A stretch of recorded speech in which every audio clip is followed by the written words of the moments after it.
is here, he will clarify or he will answer. There's a question behind there.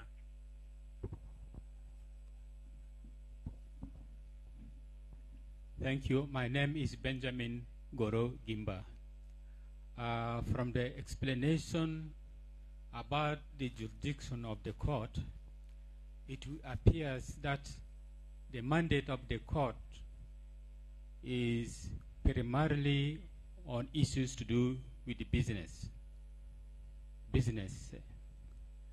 But we also know that business takes place in a political environment. Now, from the explanation that I followed, am I correct to conclude that issues to do with dispute over an election, it is a waste of time to go to that court because it is not within its mandate? Is that a correct conclusion? Number two, in the event that the court has made a decision over a dispute, does the Secretariat have an enforcement mechanism or the implementation of the decision of the court is left to the goodwill of the errant party? Thank you.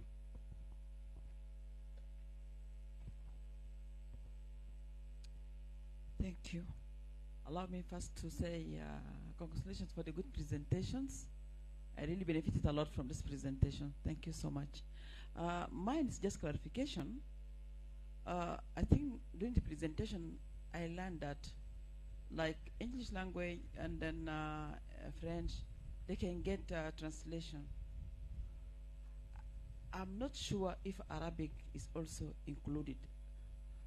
Because for us, we have most of our SMEs, they speak Arabic. And if they want to file their case, which language should they use? They know only Arabic. Thank you so much.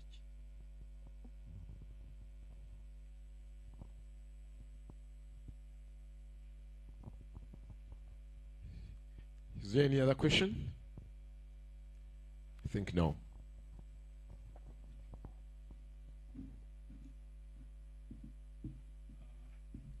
Thank you so much for your questions. Maybe to start with, it was Benjamin on jurisdiction. You say the mandate is looks to be primarily on issues of business, and you are concerned about political matters, whether they can come to the court. And I think in my presentation, I decided to maybe dwell only on business because we are in the setup is mostly on matters to do with the business trade. But coming to your concern on politics, first of all, the case I talked about from Kenya, Anyang' Nyong'o, it was a political issue. Because here is where you have a country is supposed to do an election. And the treaty says, even if you bring, whenever you bring your members representing Kenya, the 9 members that we have given, the number that we've given you, make sure they are elected. But you go somewhere and sit and appoint or direct. When you appoint, that goes contrary to the treaty. The treaty says elect. Elect might be maybe by elulation. You ask a question, do we take Boniface as one of the members, and people shout yes. Those ones who shout no are few. That's an election. We can stand here and queue. Those ones who want Boniface queue before him or behind him, those ones who want so and so queue behind him, and then we count. That's an election. You have chosen. But you don't go and sit somewhere and decide Boniface will be a representative from Busia, Kenya. Kamau will be representative from Central. Then you send those names to the community. These are our members. Someone will come and challenge and say, no, that is not an election. And you see, it's a political issue from the partner state. From your name, I suspect you may be from South Sudan. There is a case that came from South Sudan, a similar case. where members had been appointed by way of a decree from the president. The president sat somewhere and issued a decree. Kamau, John, whoever, you are going to Arusha to represent South Sudan. Someone, a small young man came from South Sudan called Wani Santino, filed a case saying that is wrong. In fact, we have a precedent. We started with Anyang' Nyong'o. How can we do this? And we are new members of the community. We have just come in and we are doing things wrongly. And a good thing, I think they understood what was going to happen. They went back and sat and did an election before the case could even proceed to hearing. And a consent was signed. That case was withdrawn.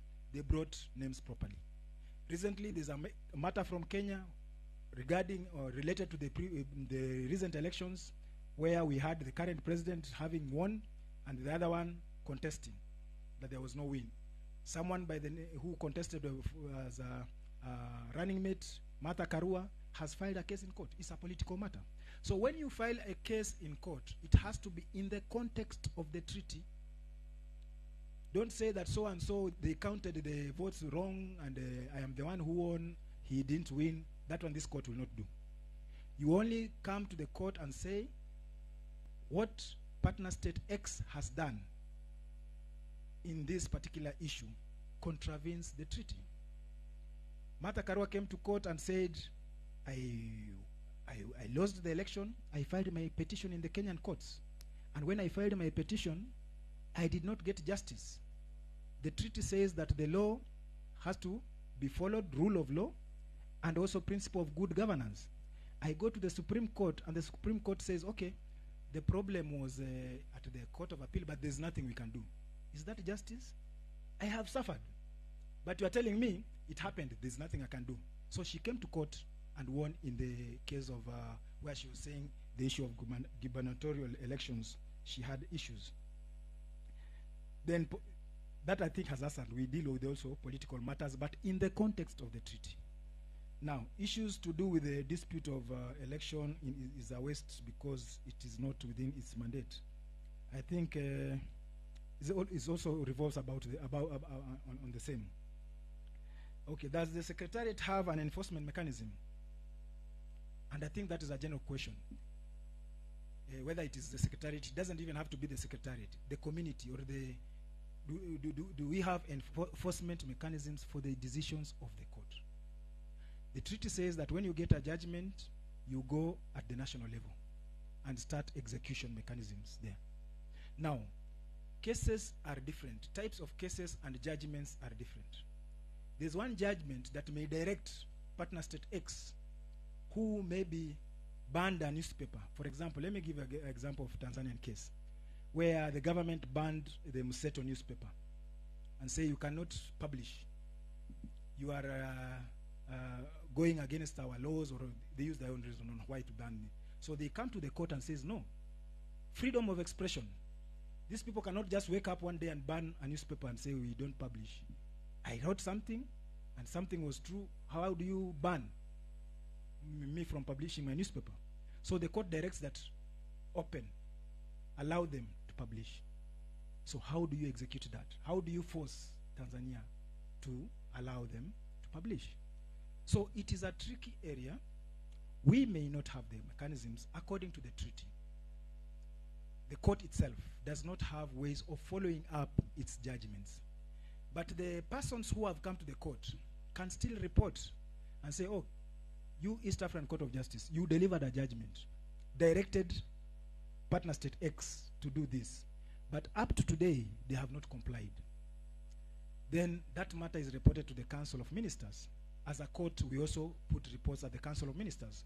We delivered this judgment, declared that Tanzania or Uganda or Rwanda should do this. They have not done it. So the ministers at that peer level, if they are sitting as the Council of Ministers, a colleague would be asking his colleague, you, there was a judgment against you. What have you done about it? So he will also have to report. So those are the kind of mechanisms that we are trying to put up so that we see that our judgments are enforced by reporting to the council. We delivered 3 judgments. The other day we delivered a judgment against the government of Kenya. I think they may file an appeal, where Kenya was signing an agreement with US on the importation of wheat, and someone from Kenya itself, an advocate who has read the treaty, knows that it is wrong. If a country is doing bilateral negotiations, he cannot do it alone. You need to involve other partner states according to the Common Market or Custom Union Protocol.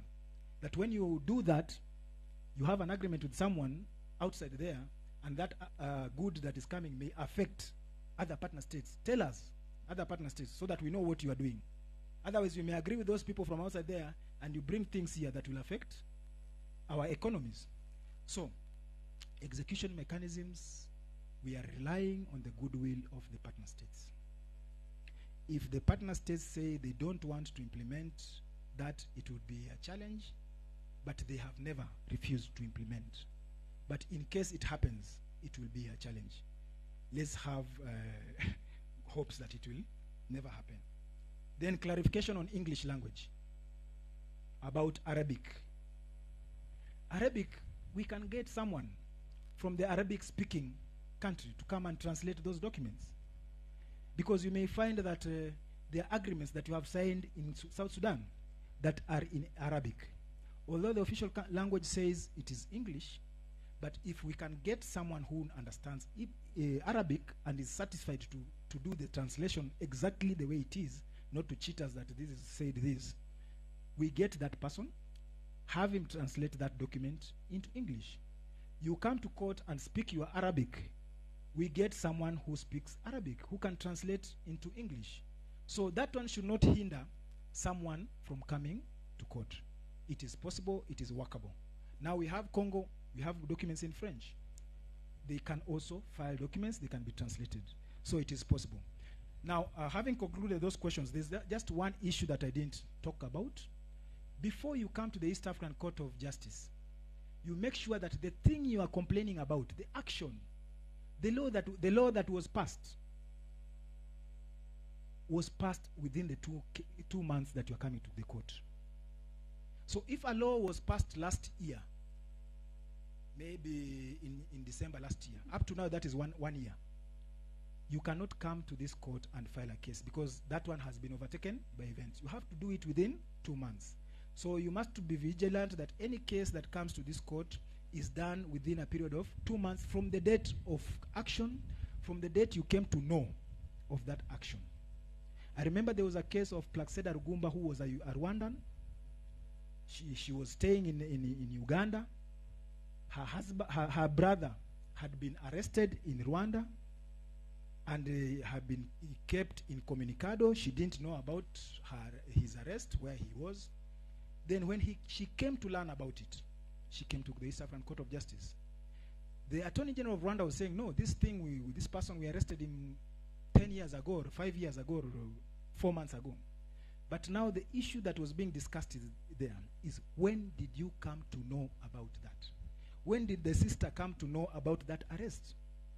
My brother may have disappeared. I was not aware.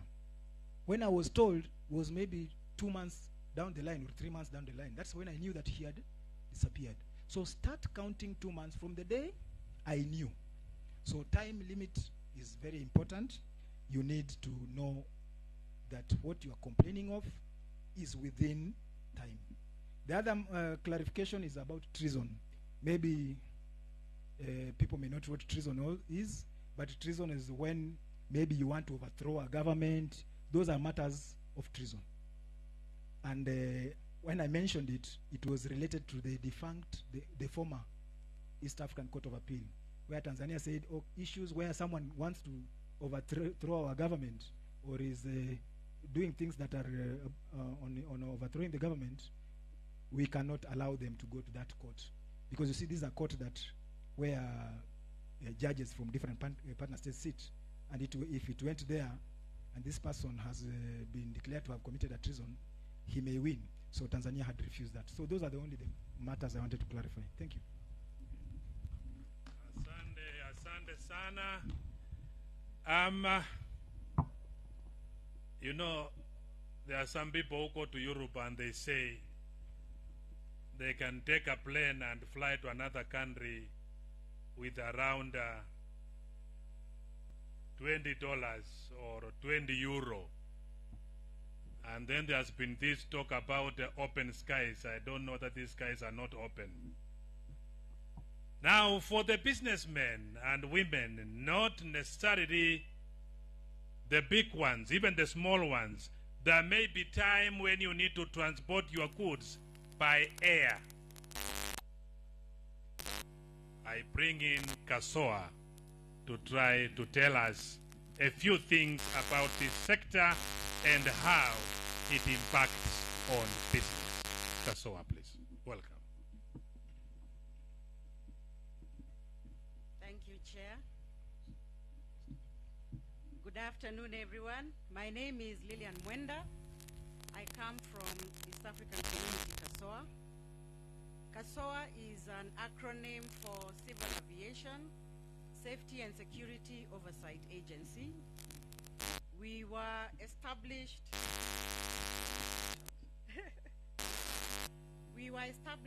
on 18th of April 2007 by the EAC MSMEs under a protocol for the East African Community Civil Aviation Safety and Security Oversight Agency.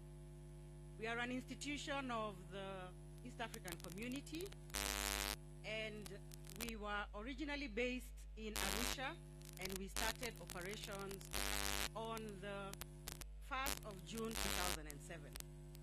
We were based at the headquarters of the East African Community, and on 15th of March 2010, we moved to Uganda. So we are based here in the Republic of Uganda. Our offices are headquartered in Entebbe. So the agency derives its mandate from Article 92 of the East African Communities Treaty. The agency is established by two legal instruments, the protocol, which has established Kasoa, and also the Kasoa Act. And we started our operations, as I said, on 1st of June in Arusha.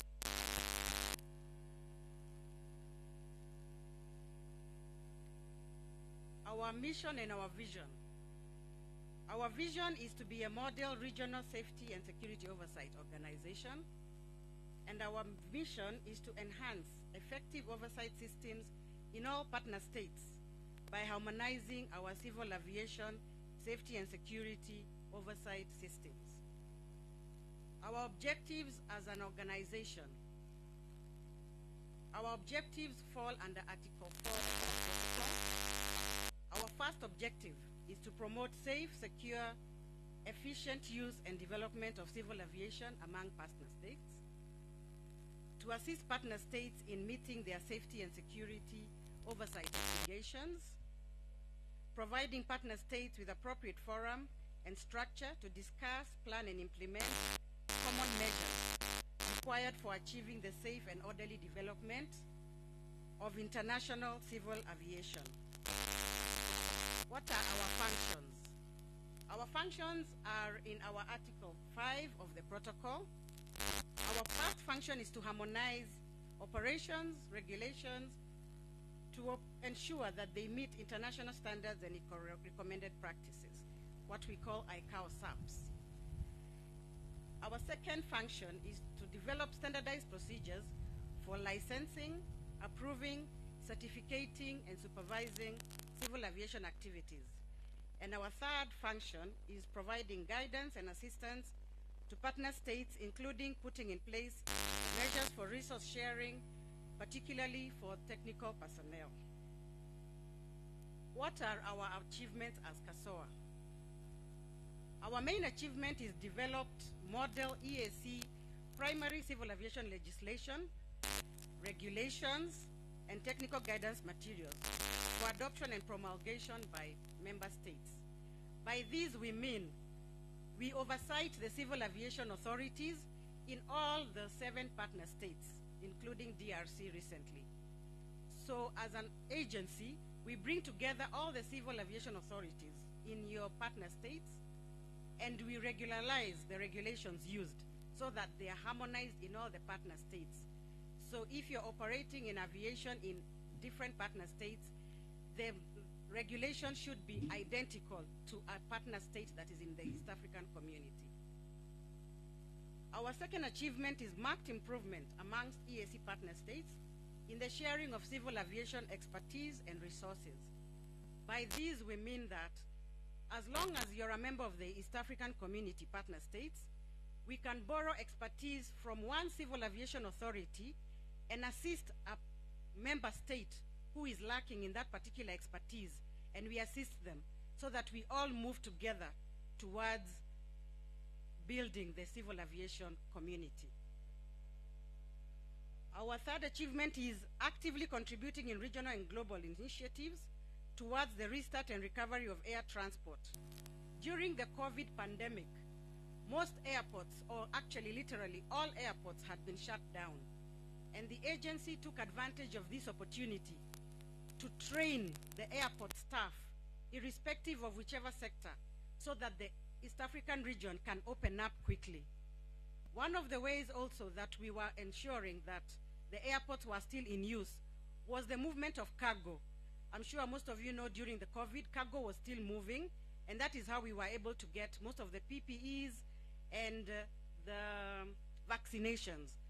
So during the COVID pandemic, the agency went around each and every partner state's international airports, and they trained those staff on how we can quickly get back on our feet immediately that the world opened up for business. Another achievement, actively contributing in the common market pillar of integration through safe and secure transportation of persons and cargo by air, through standardization of EAC regulations and TGMs, and enhancing movement of persons and goods through tourism, trade, and industry. I am aware that some of these traders who are here, you have brought your goods either via air or even yourselves as a person. You use air transport for most of your cargo, even in exporting it to the outside world, and also to bring the stuff that you brought here. So that is how we contribute to ensure that you brought your things safely and securely via air. I am here representing our Executive Director, Madam Wanjiro Muita, and all the KASOA staff, and thank you for listening to me.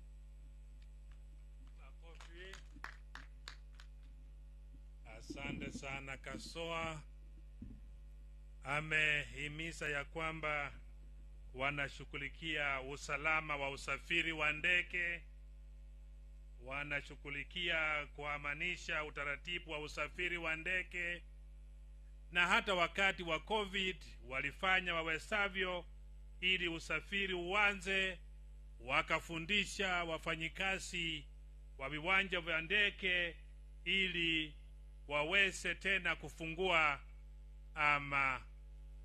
viwanja vya ndege na ndege zianze kufanya kazi.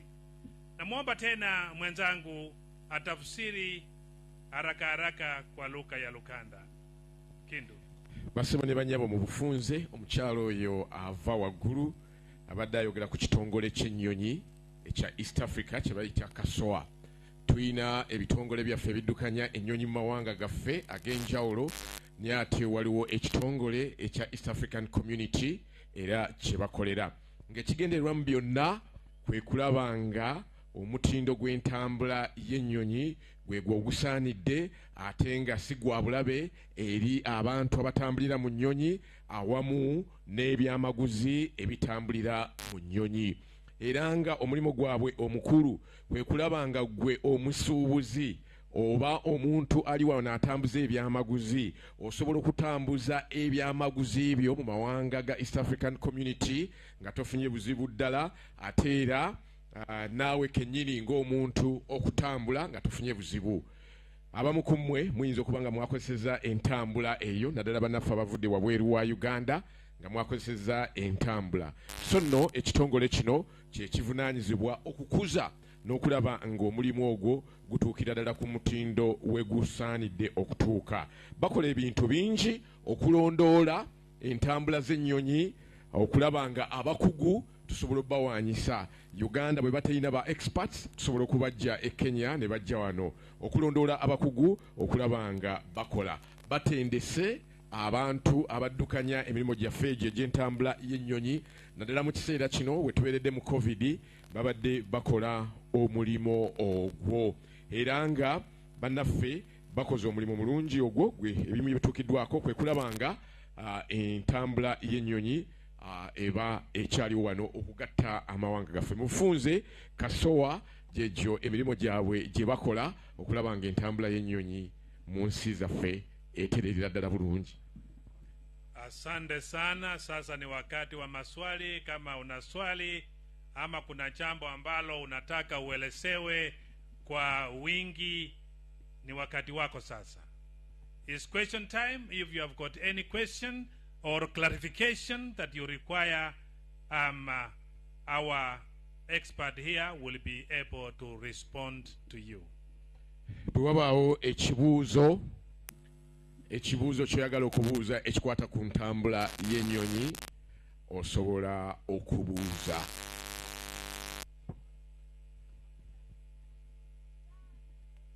Kama una maswali, uliza maswali.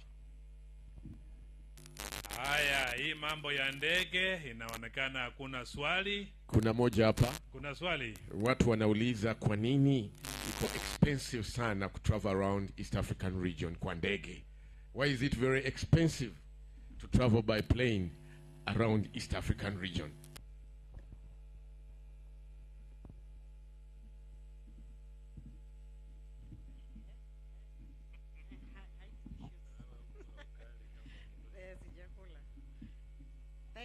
Thank you for that question. And I would not be a good expert to explain about the ticketing. Reason being, the agency deals directly with civil aviation authorities. We have no control over the air operators or the airlines. And that one is sovereign to individual partner states. So what we can do as an agency, we can pass on the information to our civil aviation authorities, and it could be a good topic for discussion during our next technical team meetings. Otherwise, we'd have no direct control over the air operators. They report to the civil aviation authorities. I hope I have answered that as well as I could. Thank you.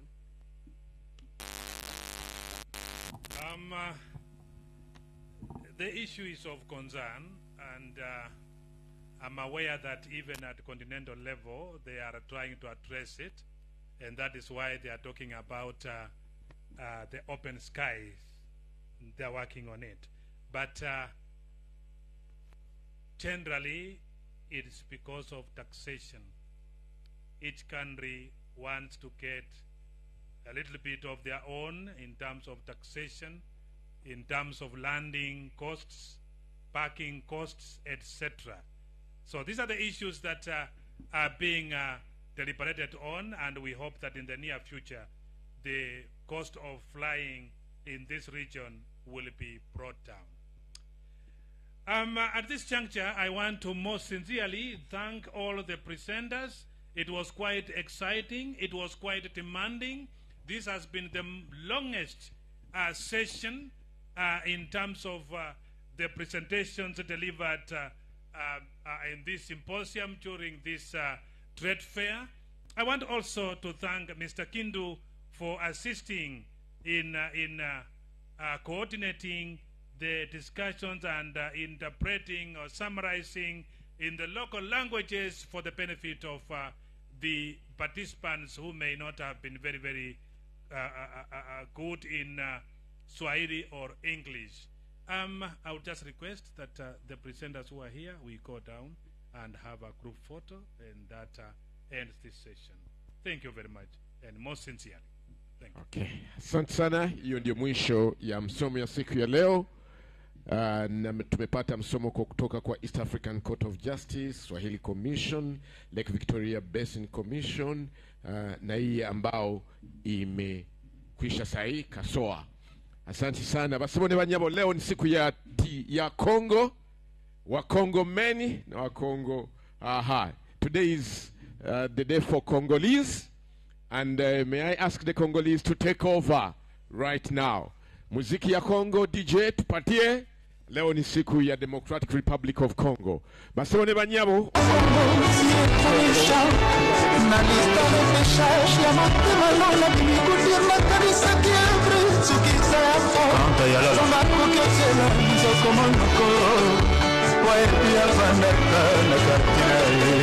Kasi kisha limetite sokamiki kumwangana kosikana moto na soba na kore prosheo nokito boya na losia sasa DJ Miel DJ Petit Prince mais quand tu as plusieurs états on est pas terre la pourrie au piscine à Congo tu es trop méchant Laetitia na lista repêchage mais que maintenant la vie nous dit on a pas mis ça qui est après je pensais à toi Samba koketela nzoko monoko kapeta ouais pia bandaka na katina kasi kisha limetite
Tito, y'a Youssef, Yaya Touré, le Phénix,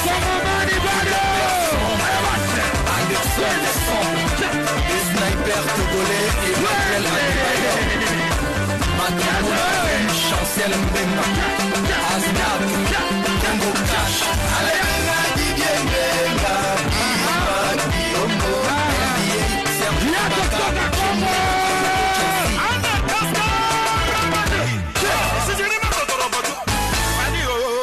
Merci.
Jean-Pierre Chaud, Bisou Fali, Abidjan, Poisson Mobutu.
Eric Gwenyemobali, Jules Mwakadis, Kenyo de Patra et Lourd.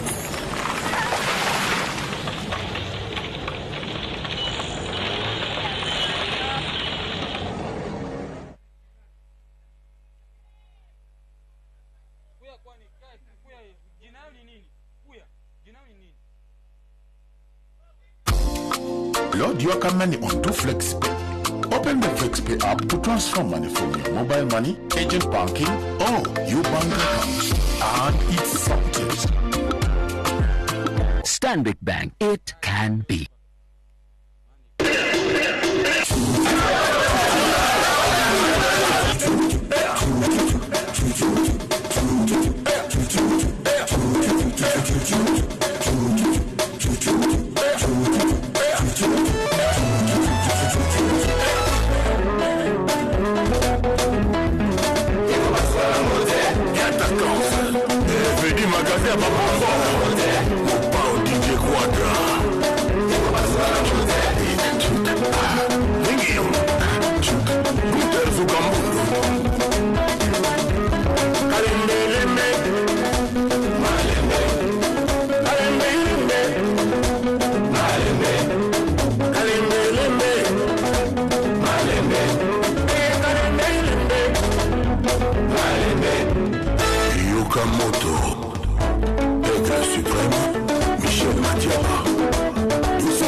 Comme Rolls-Royce sur moto. Fanny et Poupa du Cap la merveille. Original. Original. Laissez-vous écouter bien. Original.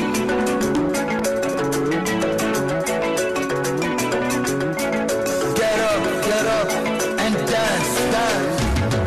Africa, viens danser. Europa, viens danser.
some space for them so that they can dance properly and all of us can see.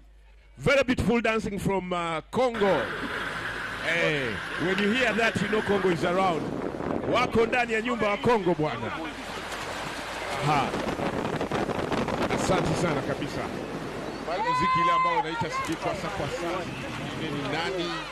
Yote watacheza. Congo! Congo!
Malu katonda bakole. Haya basi, wachezaji wa Kiluba mpo wapi wewe? Toji wanyinga la pankaji. Ujika ine malu ele mulumulwe.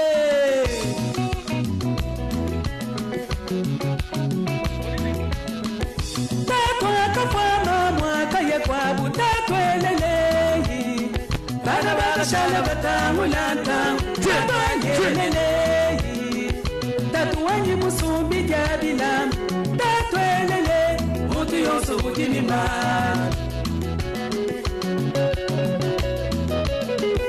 Mamwaka mwaka tukutubenga. Mamwelelehi. Bana baka shala batangulanta. Mamwanyelelehi. Mamwanyi munambi jachise. Mamwelele. Mutu yonso ujinimale. Kuseki mwine ba maribia so alimanyichia malu sentu kwa kushia Mutu yonso ujini wende mumuchima mweyo yo gemai yo balumya muchima sentu bazalwa malu Bakulu kwamba kuseki mwine ba kumanyichia malu sentu kwa kushia Mutu yonso ujini mwende mumuchima mweyo yo gemai yo balumyan muchima sendu banzalwa malu Mutu wa moyo utuni mwende mumusuma Batena malu wanu bashanyi nebitalwe Malu kawu maswe kusomba nibanu Malu hakujani hakulwaka Malu wa masanka ni makenye Malu hakulala ni kupika kwetu Akwataba lejini bana babu Akwataba lumeni bakashe Akwataba bajini bapele Malu akwataba kumuba matunga yo kemai Amila ikwakalo malwe Mulumela nye wajintanda Mukashika ye mutamba bakwamu utene ye ni malu munda Alo mwele mchaluka Bantu bamwele jikokomu Wamama mbona mnachezea pembeni uingie katikati basi Kuseki mwinebe Mchezea pembeni wamama katikati hapo Kuje mcheza malue Shika Wende Haya basi Ni kama wamama wanaogopa kucheza Kwamba kuseki mwinebe kakumina kumanyimanichi Chukua wamama Wewe Shika Kamata Weka Yasa We muswe kuchina malwe Sanga ulonge beyi ne mikanu ya mulokwe Kwa majina nga munde mwebe Yo What is it? Yeah, some The Eagle song, yo Agwagwana kulika the Tiaman too, yes Chika Twende Nabila ikwakalo mali Ajikuba toka ni bafike Ajimunda mwabu kwa bisambe Atonga bantu munda mwa michima yabo Baba wanye Nabila ikwakalo mali Utakuja kuelewa kama Kongo Ucheza Kama ni kufa bwana Wewe Hapo Shika Haya basi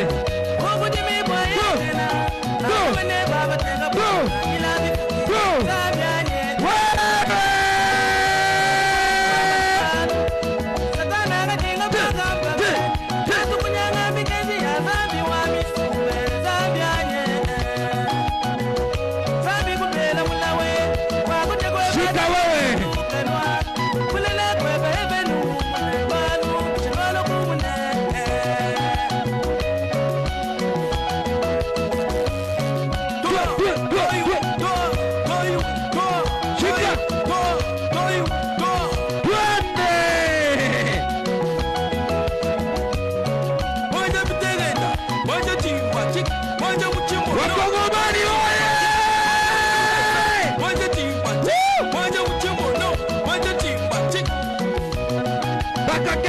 Sarare with Congo.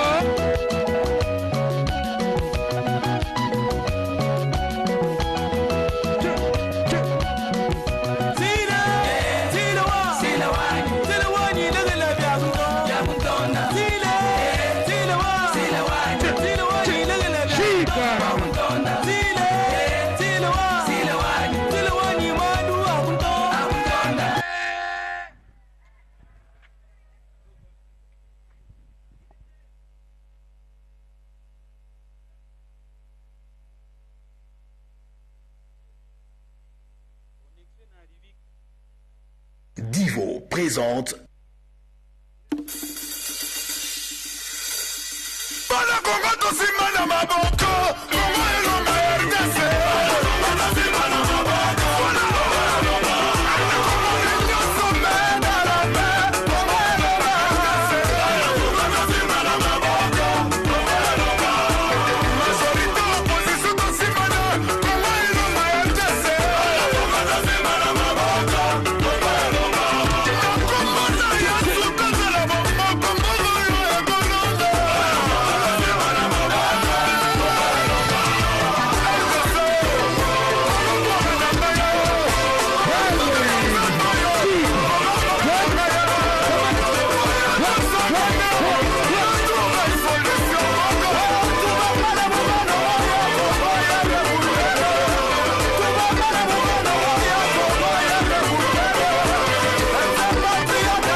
Congolais, lèvons-nous, unissons-nous et bâtissons notre cher et beau pays.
Oya, mateka, mikono juu.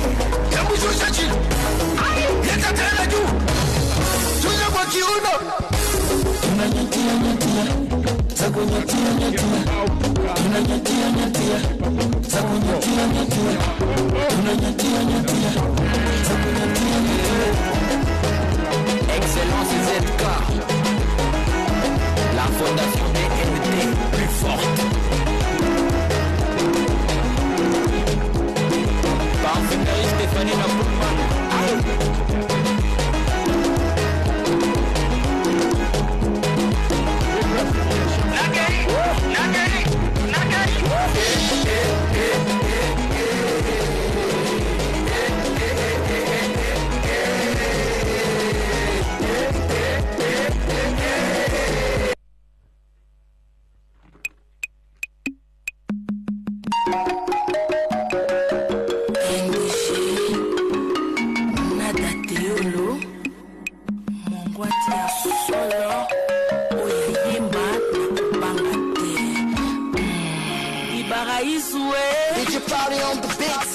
Kandozu Kolaida Eta Mongwandi Talondu Noma Mbetoma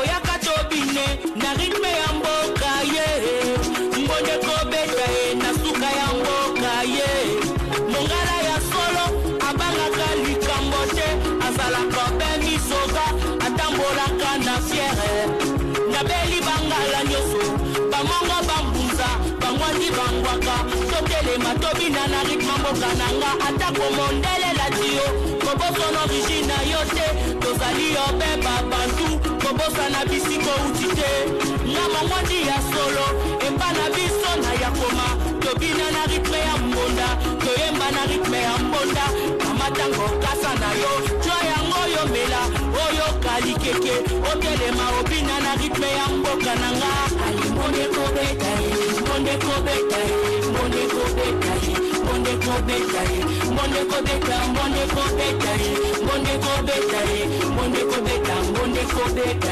Monde kobeta Monde kobeta Monde kobeta Monde kobeta Monde kobeta Monde kobeta Monde kobeta Monde kobeta Ebeta makasi na suka ya mboka abiso toko yoka mbonda toko bina na lokole ekobeta ngoa pale yo etodo kita na yebi yozali na kati ya ndule bina malembe toke Opeke anachukua anaweka le général Dangote anachukua anaweka le grand anachukua anaweka anachukua anaweka tamu kupendwa ndani tamu nasikia tamu kupendwa nawe tamu kupendwa nawe tamu kupendwa nawe maneno tumeyazoea vijineno neno tushazoea wapenzi wangu mubaya kwani naosu shepu yake mbaya hivi naosu mtanaji malaya waina wabusu nilionegusa babaya na mwaka huu lazima wachuchume wameingia chakike chakike wameingia chakike chakike wameingia chakike wapenzi letu chakike lazima wachuchume chakike wapenzi letu chakike makokote abutale Don Mendes Bajuni H Bajuni chumbani enesi unipatie panado wajenga za Messi na mashuti ya Ronaldo ndani nikiingia tu anachukua anaweka kwenye gari anachukua anaweka iwe jikoni au varanda anachukua anaweka doze anachukua anaweka ndani ya salama joto twaleso kipepe oya Kongo joto twaleso kipepe oya mose kunandi Ricardo Momo oya mama Dangote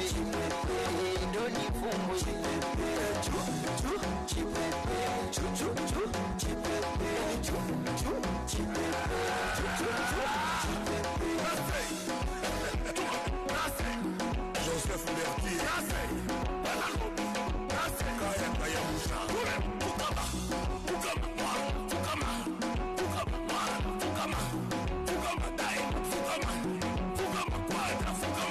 Papa no be my year, Papa no be my year, Papa no be my year, Papa no be my year. I get that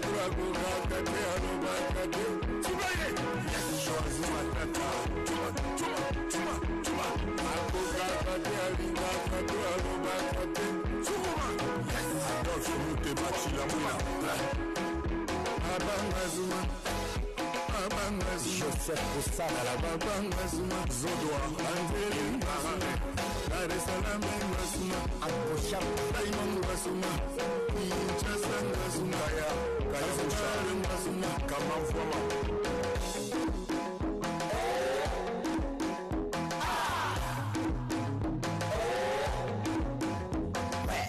Usiniguse, usinitaki, tusalimia.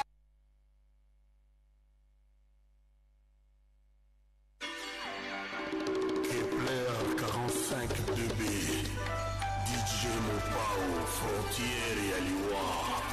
Karanga photo. Tutu Roba. Amiyo. Amiyo. Oya kombina te amwana nzambe te. Oya kombina te amo Kristo te. Ah, Jésus Seigneur. Seigneur.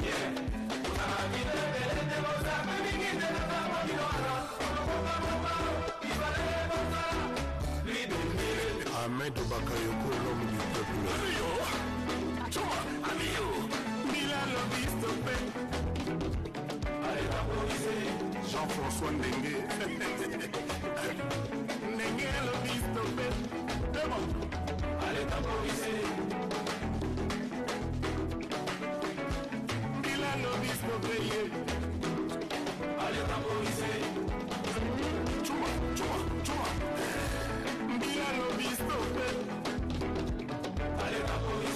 Le boss Paul Obambi. Dans la photo. Tout ça est comme ok. Tout ça c'est bon.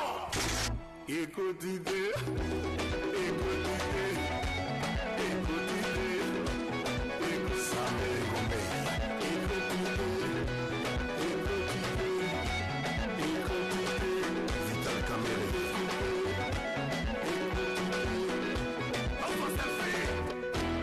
Écoute idée. Écoute idée.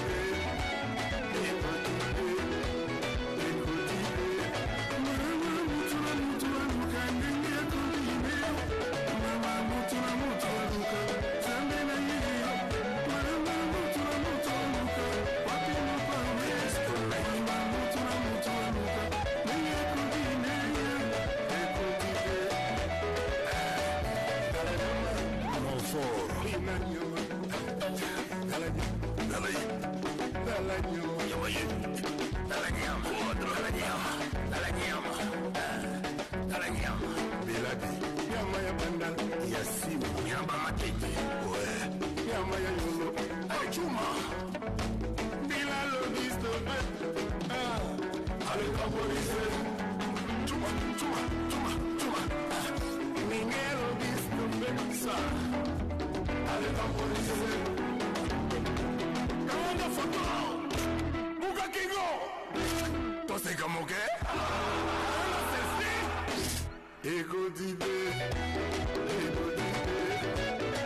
Kamere.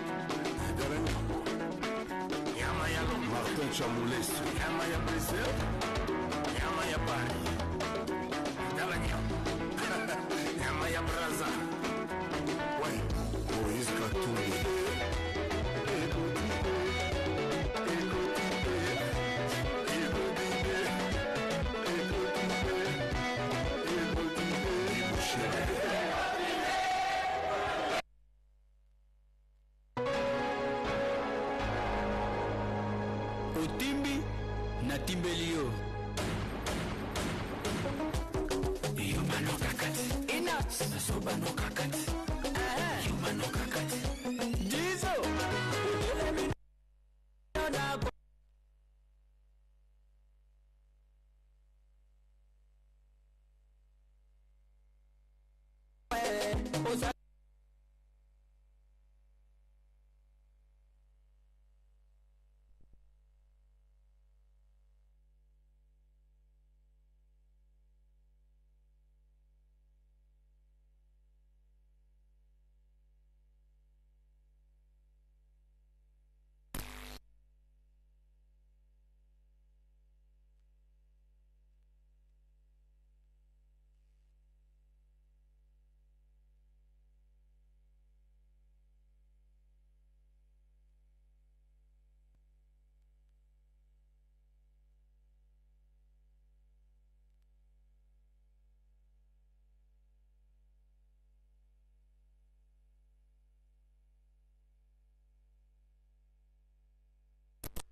Mon général Diawara à Bamako, salut.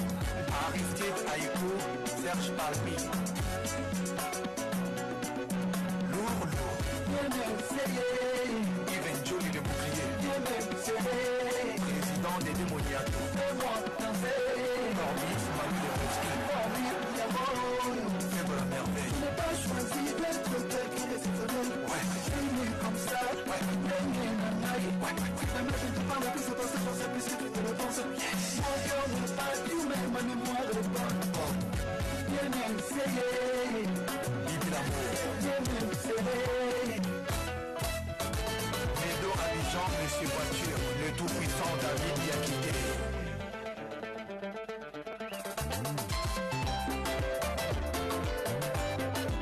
Siméon Sodo, Braddock de Sarcelles, Yves Chouini, Jimbo le Camer, Abou Bandi de Kabogo.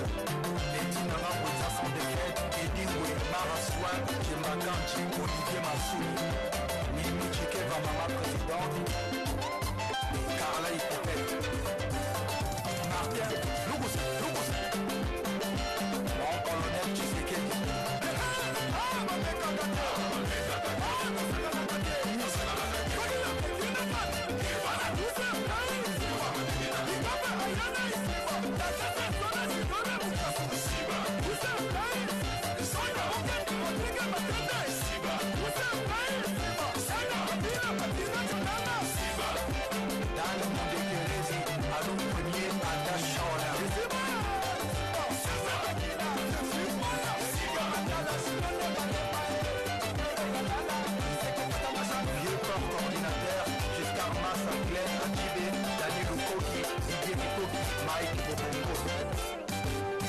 Prada, mais Roqueville.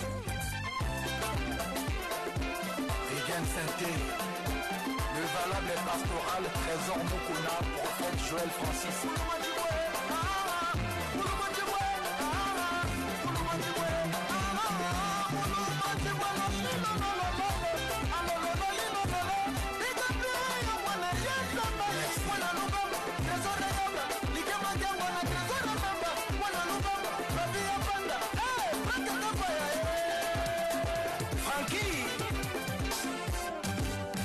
Pas suivre Bob Mokoko.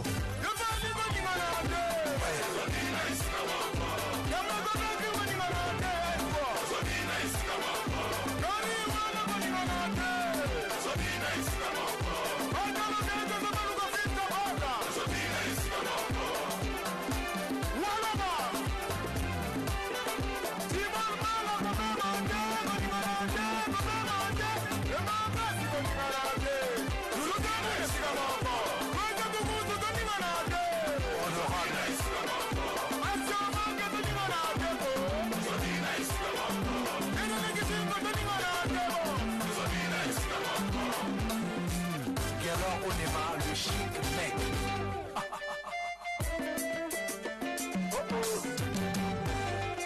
Honorable Dunia Kilanga.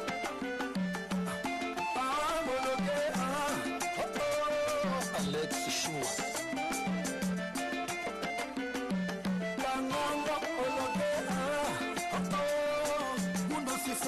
La merveille et qui a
Patrick Moudou Nanabour, Patou King le Kaiser, Macoy Somotro. Mon nom c'est Limbambe, prix Nobel de la Sambre. Eric Ndomas s'appelle Masque. Chipeki c'est l'ingénieur full. Draman Ouattara Odé, Isaro Gamara Merveille, Ibro Kimfula Papa Nadiams. Abisé à la force tranquille, prison bâtie pour Saka, Mokolo, Dido, Mokolo, Barry, Mokolo. Et Napoli, Nipemba, Fadou, Johnny de Londres, Junior, Mokolo, Mène, Tomo. Ah, la foule, mon papa! Mon papa! Mon papa!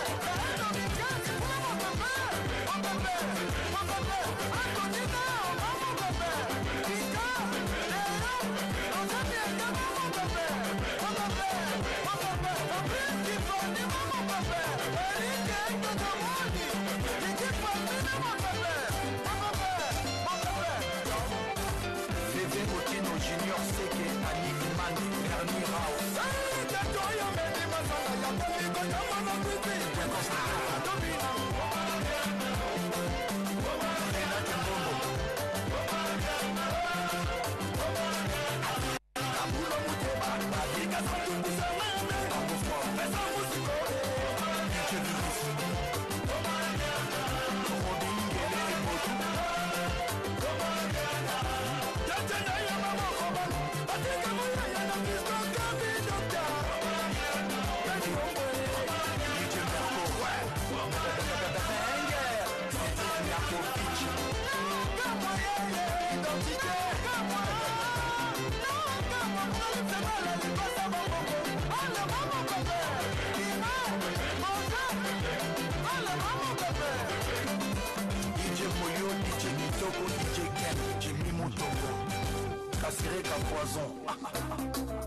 Groupe Twins Fly, Yacher DJ, Patrick Mambuku Kavali, Cisco Moulongo, Bernard Tapi, Dada Asha Rashidi, Van Kalala, Bijou Kabamba, Joël Manda, JM Prod, Kaya Moucha Solution, Patina Choco, Ovo Star, Eric Lator, DJ Saddam de Tramezini, Champion Churamboma, Soule Kauka, conseiller Kiston Boboli,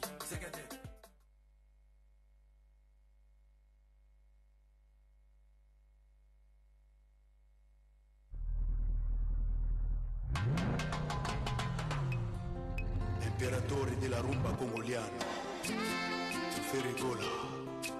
Fuir toi-même est plus profitable que fuir les lions. Adolphe Mouteba Chilamwina, Yangoyo. Moya tongo etalinga na pongi na miso bolingo elalisaki na libanda nyonso mpo balobaki na ye mabe mingi nakombalanga naza innocent. Le padre frappe encore. nakomi omona basi mpo na nini okotala te maoya moninga oyo azali Claude Lukebakwelo. bayanga nanga na mayele kasi soki bolimo ekotrouble ya ngai. Excellence Bonaventure Ngombo. afrika eza monene jamai kokokana na bolingo oyo opesaka ngai yango napesaki yo motema nanga gere Général Davira. soki obebisinga na bebi obongisi na bongi ezala avantage ya ngai na yo Adolphe mpe Moteba. Claude Maluma. motema nanga epa na yo nasala lisusu nini makanisi eselinga na bongo. Jean-Dominique Okemba. nguna bateyo obosana masotolakanaki ngai na yo Jean-Sébastien Masiana. Junior Bilombo. shilamwina bakonanaka moto boye te na maloba bakiza te pesa yata ntango ase defendre kovomasola okomasobo ya ngai citation nazwaki jugement par défaut mabe Chantal Etumba. Yves Mosengo. plaidoirie podomo nazoplede podomo mpona boyiba voka basambelelanga likambo ya intime na incompétence ya bazuzi ya balabala na souleve juridiction incompétente. Général Ndenge.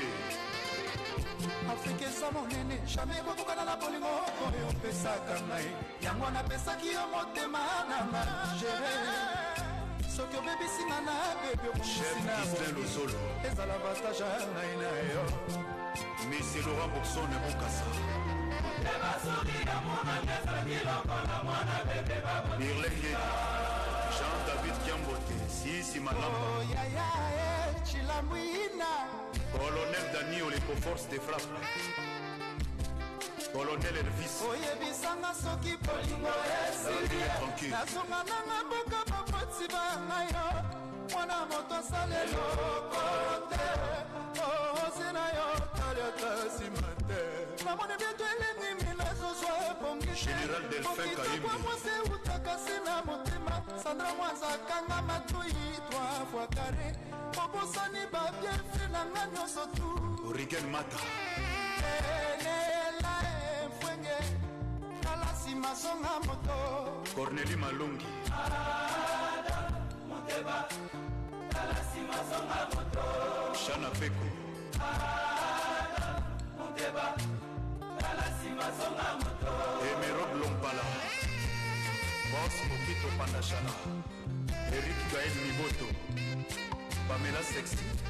PDG Mutamba Biwan. Vieux Bernard Tola.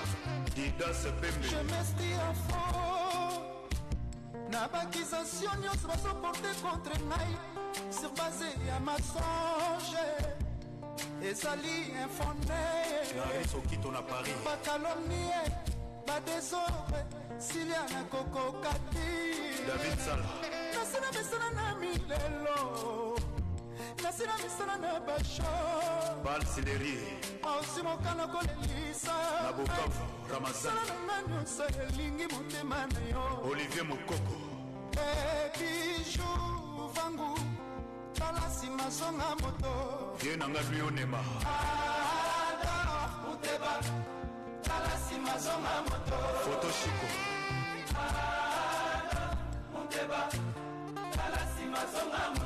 Erimika Olingwa moto pasi Natali sima na songi moto Eric la tortille Babika que la foudre Docteur Midi Alain Chakupewa Babi et Gonzoe Jean-Louis Macabou des États-Unis Licencié Jules Ziombele Ya Maman Marceline Inspecteur Titi Kelokelo Nasina misala na milelo Nasina misala na basha Colonel Donald Yoke Aosimokana kolelisa ngai Sala nanga nyonso elingi motema na yo Alex Fumuti Kalasi mazonga moto Idie ngando Kalasi mazonga moto Eta Musamba Ricardo Landanda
Les pacificateurs jusqu'au bout, dans le Cameroun.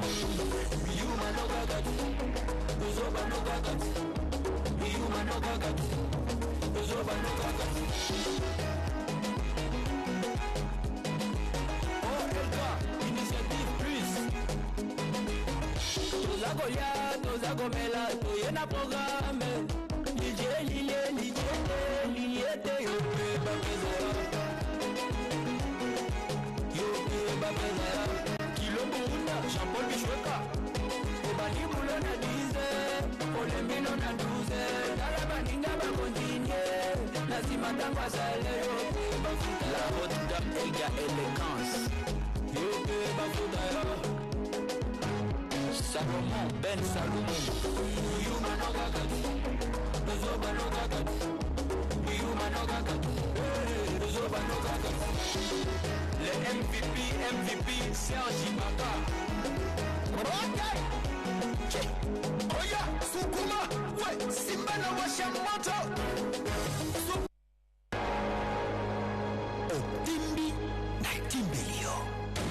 Wasa. Yuma no gagati. Ina. Uzoba no gagati.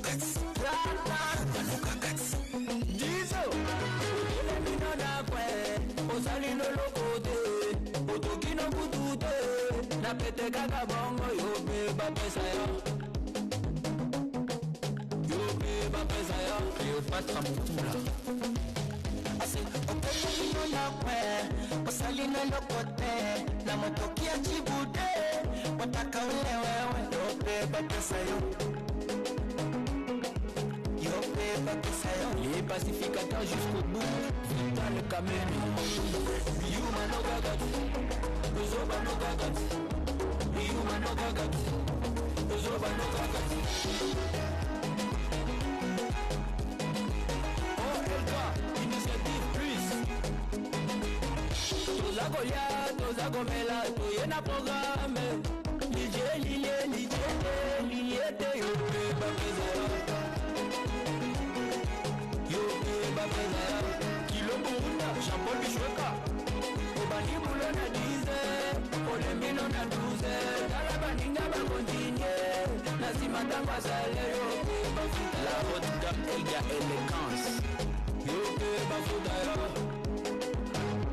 Salomon, Ben Salomon Yuma no gagati Zoba no gagati Yuma no gagati Zoba no gagati Le MVP Sergi Maba Okay Oya, Sukuma We, Simba na washa moto Sukuma We, ambia walale watoto Wasacheza shubaka yoko Sayoko Yani kambo na chambado yoko Moko moko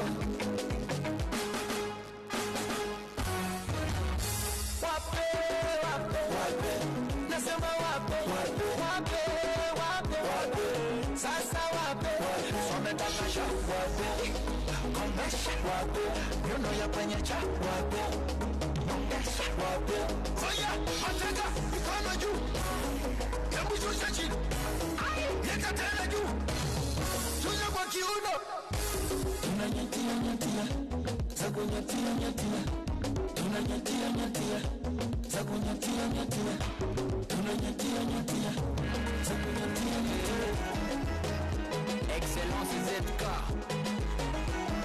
La fondation DNT plus forte Parfumerie Stéphanie Napoulman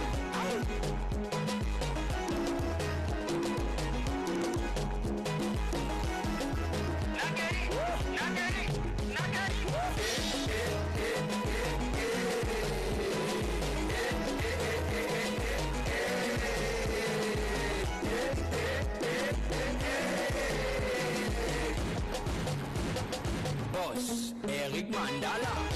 You wanna know me? Hit it. Le patron Ahmed Achou. Hit it. Papa Benjamin Wenga. Papi Benz. Aïe. Nakeri.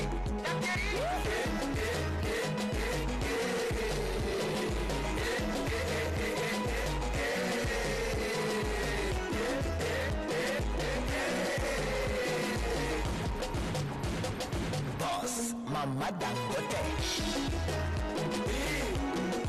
Ricardo Momo. Doni Fubwe, salimia mkubwa fala. Kindaki. Komeka kutute. Afro Congo. Le Gradon Mendes. Le président Théobi na Mungu. Ricardo Momo. Doni Fubwe, salimia mkubwa fela Kindaki, komeka kutute Afro Congo, le Gradon Mendes Le président Théobi na Mungu VIP Sans Albert Romboyo, mon vieux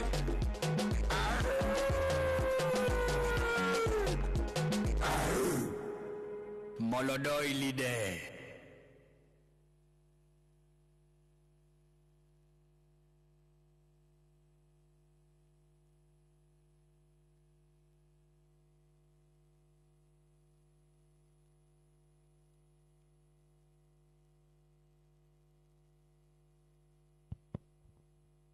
Wabibi na mabwana, tunamngojea mgeni wetu rasmi kufika hapa podium. Baada anatembea kwenye stalls, wanamchukua. Ameshafika zile stalls za Rwanda, imekuwa stalls za Kenya, imekuwa stalls za Tanzania na Uganda, na atatembea hivyo.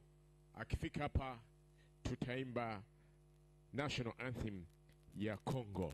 Leo ni siku ya Congo, na muziki yote ambao unasikia ni Congo, na dansi zote ni Congo, kukatika yote ni Congo. Ladies and gentlemen, today is Congo Day. Congo! Congo!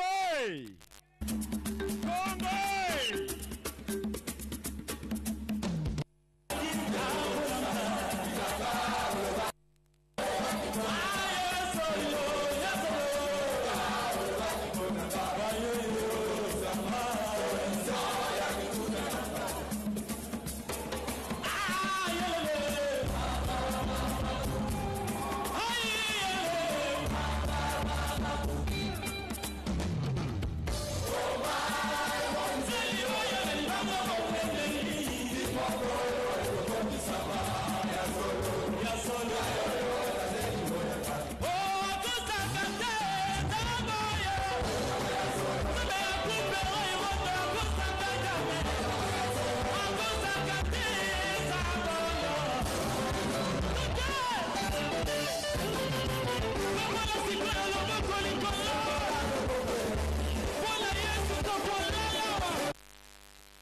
Okay, kuna Mkenya moja amepoteza ID yake. Ni Robin Ugada Okore kutoka Kisumu West Maseno. Kutoka Kisumu West Maseno, West Kisumu hapa Kadongo. Yes, hebu kuja hapa uchukue kadi yako kwenye DJ box. Tunamngojea mgeni wetu wa siku ya leo, mgeni mkuu wa leo ama mgeni rasmi kutoka Embassy ya Democratic Republic of Congo hapa Uganda. Na hiyo ni muziki kutoka Congo, na sisi yote tunaelewa kama vile wa Congo wanajua kucheza sana muziki. Ina Kanda Bongoman, Anusma Bele, Pepe, au wote wamexport muziki yao Afrika. Basi mwene banyabo tuchalindiro mgenyi wa fe okuva mu Democratic Republic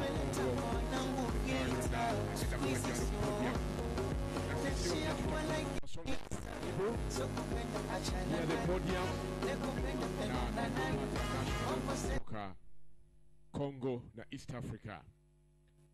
Bado DJ anatengeneza, lakini hatujajua wa Congo wanauza nini. We expected wa Congo ya mumeleta kitu gani soko. Mungekuja hapa mkafanya matangazo, muko na kitu gani? Kama mtu anakuja kufanya biashara Congo atakuta nini? Simkuja hapa mtuelezee muko na vitu gani huko Congo ama product gani huko Congo. Aha, tunataka kujua kama mko na viato, muna vitenji, muna kaunga. Sijui kitu ambao mko na. Sijui kama mnafanya ndege huko Congo. Muna gold Congo. Kuja hapo tangazo umetuambia uko nini, lakini tunazungumza maneno ya smells.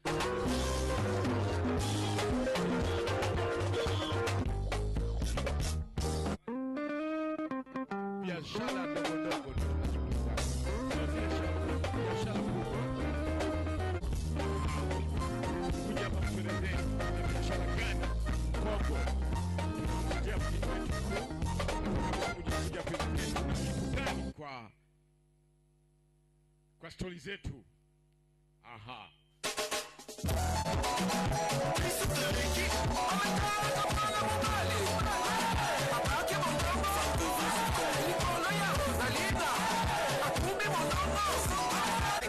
Secretary General wa community Congolese hapa Uganda, na hapa niko na wanamemba wetu ambao wana vitu hapa, na tutaenda kusikiliza mmoja ana kitu gani anatutayarishia kwa leo. Karibu mama, tuambie jina lako na uko na nini. Amjambo, kwa majina naitwa Jina Nyamukama, niko Mkongomani, na hapa Uganda ni mimi kiongozi wa Kupa Complexe, wa wamama, wa baba, watu wote wanatumika ndani ya Kupa Complexe. Mimi ndiyo mama kiongozi wao, presidenti wao hapa Uganda. Na umo ndani ya Kupa Complexe tunauza chakula, tunashona nguo, tunauzisha vitenge. Umo ukifika umo utafurahi. Kila kitu kia kutoka Congo kiko umo ndani ya Kupa Complexe. Na sai hapa ndani niko na mafuta ya ngazi ambayo tunatengeneza huko Congo, inaitwa mawese. Niko na ngazi yenyewe, ngazi kama unataka mbegu ya ngazi utafika hapo kwa Congo utakutana hiyo ngazi iko pale. Niko na chikwanga ambayo inatoka kwa muogo, tunatengeneza sisi wenyewe na mikono yetu. Niko na sombe ambayo inatoka kwa mti ya muogo, kwa maana mti ya muogo yote ni chakula. Ukiipanda inatoka amo ugali, inatoka amo chikwanga, inatoka amo sombe. Hiyo chakula inaleta nguvu kwa mwili, inaleta afya njema, inafukuza magonjwa yote ndani ya mwili. Niko na makayabo, samaki ya mubichi, tunaita kikwara kwa lugha yetu. tilapia. Sisi wakongomani tunakamata hiyo samaki, tunaipasua, tunatia ndani chumvi, inakuwa makayabo. Nayo iko hapo. Niko na asili power. Hiyo asili power inatengenezwa na mbegu wanaita wanaita kwa Kiswahili, kwa Lingala wanaita petit, kwa French wanaita petit cola, kwa Kiswahili wanaita cola. Tunatengeneza nayo, iko pale, na cola nut iko pale kwa meza yangu. Hiyo inatosha magonjwa yote kwa mwili. Kweli Kongo ni inchi tajiri sana. Vitu vyote vya Kongo tunakula huko kwetu, vyote ni nacho. Sisi tunakula nacho Kongo. Na tuko na ingine utajiri wa Kongo ni gold. Lakini hiyo gold government njo inajua hiyo. Sisi hatujui. Sisi tunajua hiyo ya chakula. Tunauza. Hapa niko na chakula, niko na sombe, niko na makayabo, niko na ndagala ya kukauka. Ninarudi tena tusikie, niko na mafuta ya mawese. Sasa nawe tuambie uko na nini hapa? Okay, mimi ni Muhindo Enoka toka Beni, DRC. Mimi ni scientist kwenye food and drugs, na hapa leo kwa maonyesho hii nimeleta dawa za asili. Yaani kuna dawa ya kikohozi ambao tunapana kwa pharmacy hapa Uganda na Congo, na tuna dawa ingine spray instant pain relief. Kama una maumivu fasi yoyote unaweza pitia kwenye stall yetu, tunakupatia dawa kidogo, 5 minutes utakuwa umepona. Alafu tuna dawa ingine inaitwa ping pong, yani ni dawa ya prostate. Wanaume ukuwa na problem with the frequent urination, unaweza tupitia stall yetu, tunakusaidia na enlargement prostate. Unapita pale tutakusaidia. Yangu ni ile tu.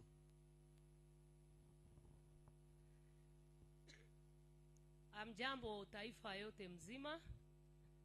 Kwa majina naitwa Odeta Kishibisha. Mimi ni Mkongo, natokea Sud Kivu, Bukavu. Tunashukuru Mungu sana kuona leo tunakuwa ndani ya mataifa ya East Africa na umekubali aliko yetu, tunashukuru Mungu sana. Ila mimi sio mgeni sana kwa mambo ya East Africa, mimi ni mwenyeji sana. Hapa Uganda tunashukuru kutupokea, wa Kenya tunashukuru kutupokea, na nchi zingine kadhalika. Mimi nauza katika hii East Africa Community, ninakuwa na miaka 17. Niko ndani ya East Africa, lakini nilikuwa naenda ku group ya Uganda. Sasa mimi nashukuru Mungu leo mmetutia nguvu na mmetuonyesha kama tuko pamoja. Mimi nauza visa kutoka Kongo, mimi nauza artist, ndio hizo sanamu za kutengenezewa na mikono, ni sanamu ya mbao, miti ya pori, ya katikati ya pori, na ile miti haipana kuzeeka, ndio wanaita cuivre d'art. Mimi ni artist wa kike. Na ingine kitu mimi nauza pale, nauza bendera za taifa zote. Nikizani nimeshukuru Mungu kwa sababu mmeniunga mkono, mataifa yote mmefika hapa, mmeona biashara yangu. Mimi naisha, sina mingi ya kusema, furaha imepita, na wasalimia nyinyi wote kwa Jamhuri ya Muungano ya Kongo. Asante sana. Tunaalika wakongomani wote msogee huku mbele. Tunaita wakongomani wote msogee huku mbele kwa sababu mgeni anakaribia kuingia kwa stand. Msogee huku mbele, na hapa kuko tante za mweupe, mtakaa humu ndani. Karibu sana kila mkongomani kwenye huko, tunakualika ukuje. Karibu. Amjambo bandugu, mimi naita na jina ya mama Charlie Motuta Nenete. Sie tunasoma bitu wa craft hapa Uganda. Grupe yetu tunaita Elikia Bolungo Reliance, yuko Sambi ya Gogonya bypass. Tunatengeneza kila kitu, ikuwe mapapa, ikuwe bendele. Tuko na mfano iko pale, bendele ya Kenya, bendele ya Sudan, bendele ya Kongo tunachia pale. Na mkapita pale kubiro ya Kongo mtaona. Tunatengeneza na bendele ya Uganda. Tunafanya craft ya mzuri sana, karibu tena kwetu, na tunafurahi kuingia ku West Africa. Gisi banatuita kwa ambasadi tukue tutumike na mwe pamoja, mtuunge mikono, mabiti yetu ya mzuri mtuona pale, bendele enye nafanyikana pale ya Kenya, ya Congo na ya Uganda ya kabambi tena. Mina zani munasikia Baganda watauza ile bendele, kila Kenya itauza hayo, Kongo na itauza ile mabendele yangu, sitarudia nayo. Ife mushapoti kazi yangu, iko ya mzuri, napasha letele bitu hapa mbele. Okay, aksanti, mina furahi sana na nitacheza tu malinga. Okay, bye. Basi tunakaribisha Wakongomani, karibu tena, mkuje mpokee mkubwa wetu. Oui, batata ba mama bandeko, tosengi na Congolais nyonso oyo aza na tante. S'il vous plaît, bo avancer, bo pusana ti na podium. Boya bo vanda na bakiti eza prévu pour na bino. Merci beaucoup. Ngojea sango nini? Sango malamu. Tunasema namna hivyo. Vitu kwa lingana. Aha. Kwa nafikiri Kiswahili yangu sio mzuri, lakini ngeje lot of confidence. Kwani kuna jamaa jana niambia alikuwa hili Kiswahili. Waganda wanazungumza Swahili yao. Wakongo wako nayo Swahili yao. Wakenya wako na Swahili yao. Wa Rwanda wako na Swahili yao. As long as you communicate, Swahili ni Swahili. Kweli kabisa. Tunamngojea mgeni mkuu kutoka embassy yetu ya Congo, na tunawaita nyinyi wote wa Kongomani, Kenyans, Rwandese, Ugandans. Today is the last day we are hosting countries. Tomorrow is the end of the trade fair. Tunalikwa mkuje karibu. Please get close, get near. Kuna kiti pale, kuna kiti zile nyeupe. Okay. Kiti pale nyeupe. Huyu madamu alikuwa anasema she has bags in all the colors, in all the national flags. Uganda flag, Kenya flag, Rwandese flag. Very nice bags made in our colors of our national flags. Musonge wa ndugu, tunamngojea mgeni rasmi. Yes, tuna painting mzuri sana. African Art Studio. Kutoka wapi? Kutoka Congo. Kisangani? Goma. Goma. Okay. Yes, tunamngojea mgeni mkuu. Oui, ba mama bozana tante ya Congo, bopusana, bobima na tante makiti ezawa pona bino, bozana besoin, excellence azo ya karamenti, bo avancer, Congolais, zala souple.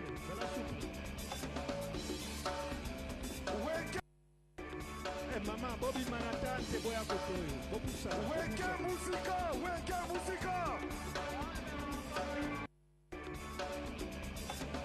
Okay, kwanza kabisa, may I call upon all staff from the partner states, from the various institutions, to come on the stage because our guest of honor is about to arrive. All of you, members from the Secretariat, all of you, members from SIMSO, all of you members from the various partner states, please come. Our guest of honor is about to arrive, and we want to start right away as soon as he gets on the podium. Tubasaba msembere kumpi basebone banyabu lunakusirwa abakongo bokka tubaddewo ennaku zino zonna tugenda kumaliriza tekitegeza nti bakongo bokka be balina okubeera wano. Sisi yote tunaitwa tukuja hapa.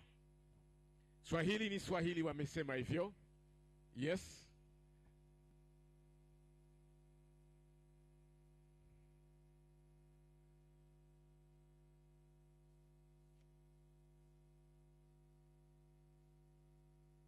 Okay, DJ. Weke musika!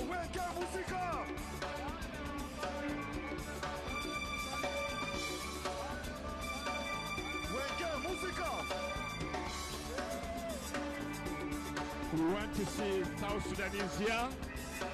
We want to see Rwandese here. We want to see Kenyans here. We want to see Congolese here. We want to see Burundians here. We want to see Tanzanians here. We want to see Ugandans here. We want to see people from the various secretariats here.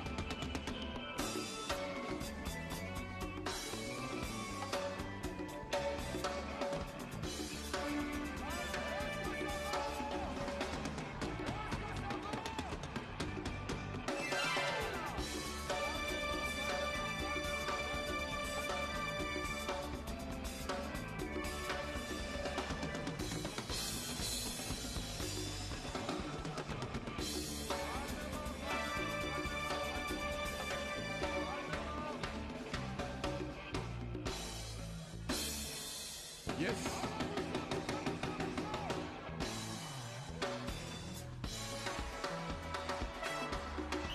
Ni kibao sanifu kutoka Kongo. Tunacheza. Sukuma muziki. Wewe.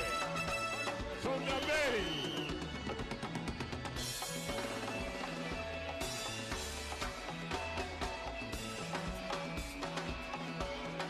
Okay.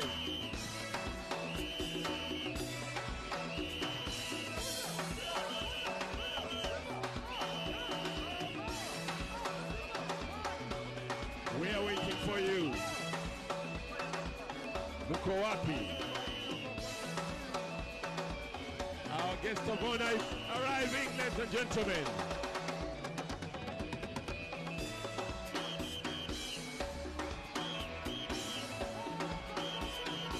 Yes.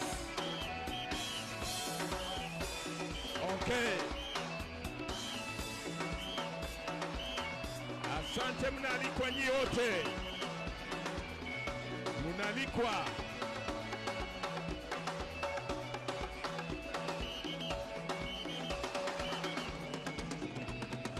Okay. Asante sana kabisa, makofi kwa Congolese.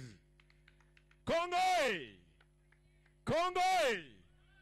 Mbona muna njaa wa jameni? Nataka kusikia Kongo ina nguvu. Kongo! Kongo! Okay. Karibuni sana mgeni mheshimiwa.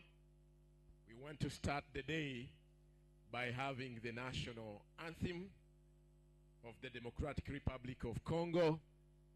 Thereafter, we shall have the East African Community Anthem.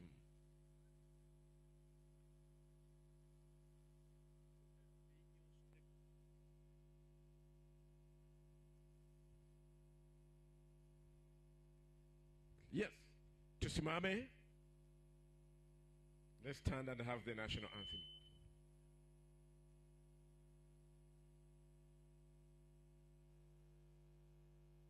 We are standing up for the national anthem of the Democratic Republic of Congo.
Uzalendo pia mshikamano umoja wetu, na tulinde uhuru na amani, mila zetu na desturi zetu. Jumuiya yetu sote tuilinde, tuwajibike, tuimarike. Umoja wetu ni nguzo yetu, idumu jumuiya yetu. Viwandani na hata mashambani, tufanye kazi sote kwa makini, tujitoe kwa hali na mali, tuijenge jumuiya bora. Jumuiya yetu sote tuilinde, tuwajibike, tuimarike. Umoja wetu ni nguzo yetu, idumu jumuiya yetu.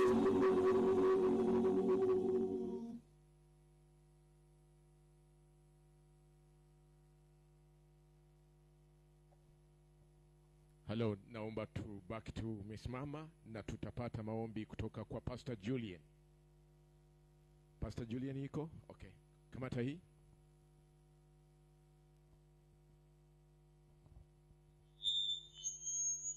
Acha tuamini na tuombe. Mtakatifu, mtakatifu, mtakatifu uliye juu sana, tunalibariki jina lako kwa muda huu na siku ya leo. Zaidi ya yote tunasema uimitiwe milele, maana uimarisha nchi zetu katika nchi za Afrika, na zaidi ya yote the African community, East African community. Asante, maana uko Mungu ambaye ulipendezwa kwamba nchi yetu ya Kongo iwemo miongoni ya nchi za Afrika Mashariki. Asante kwa siku ya leo ambayo uliumba. Asante kwa uongozi. Asante kwa kila kitu chochote kitakapofanyika hapa. Zaidi ya yote tunaombea nchi zote za East Africa. Tunaombea nchi yetu ya Kongo. Leta amani ya kudumu. Wewe ndiyo kimbilio letu, msaada wa karibu, tegemeo letu. Tunaamini ya kwamba unaposimama hata jeshi lipo, Bwana wewe utaleta ushindi. Tunaomba ujitukuze. Tunaomba usimame kwenye shamba la vita, wewe wa mbele. Jeshi la Kongo likiendelesha. Asante kwa kila yoyote ambaye anasapoti ili kuwepo amani ya kudumu nchini mwetu. Asante, maana wewe ndio Mungu uliumba mipaka, ulitukisi na ukapendezwa tuwe na mipaka tofauti na nchi tofauti. Basi kwa wote ambao wanaweza kukuwa na hali za kuvuka mipaka pasipo kupenya njia zinafaa, Mungu utembee nao na uweze kushusha uwepo na respect za mipaka ndani ya mioyo zao. Kwa jina la Yesu Kristo wa Nazareti tunaomba tukiamini. Amen. Asante, tupate kiti, tuketi. Let's have our seats. Ladies and gentlemen, before I invite the project manager, may I request our Congolese dancers to give us some bit of entertainment before we proceed. Naomba wakongomani wakuje watuchezea kidogo, wakatike kidogo, tupate entertainment kwanza kabisa.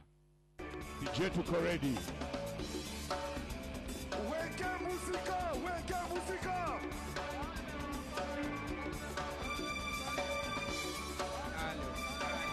Weke musika. What you have. Thank you very much. Congo, DRC oye! DRC oye! DRC oye! Let us see.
One more song from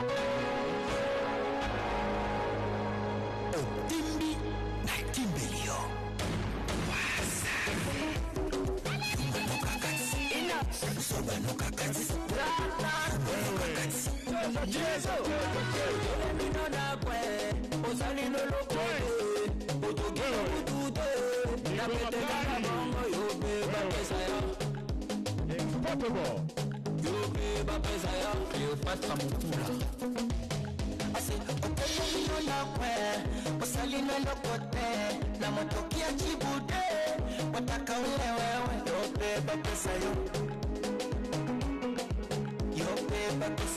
Les pacificateurs jusqu'au bout, dans le Cameroun.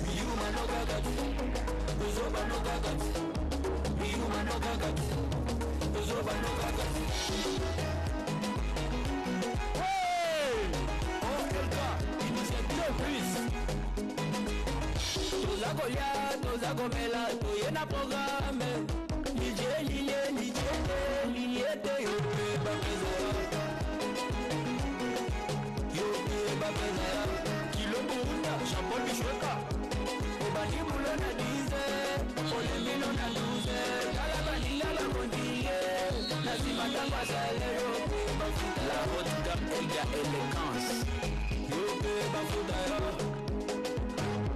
Salomon, Ben Salomon.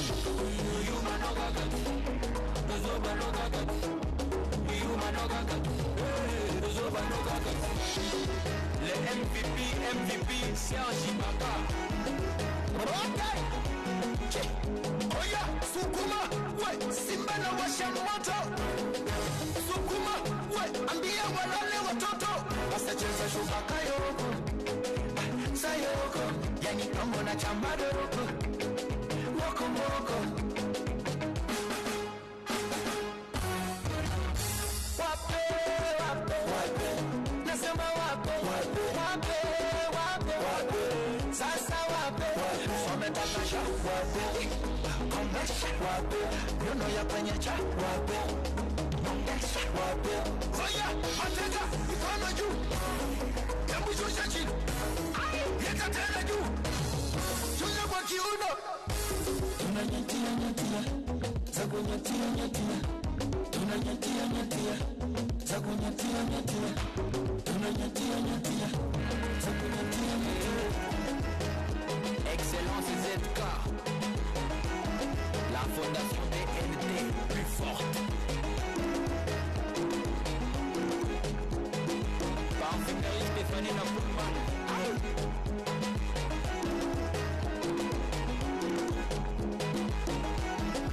Nagari, Nagari, Nagari.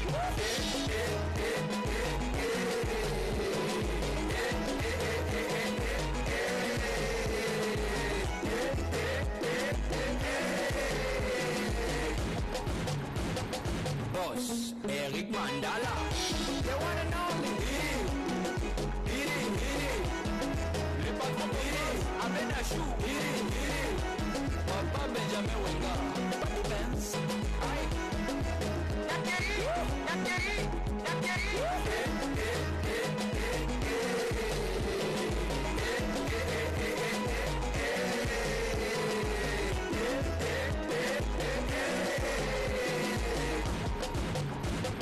Boss, Mama Dangote.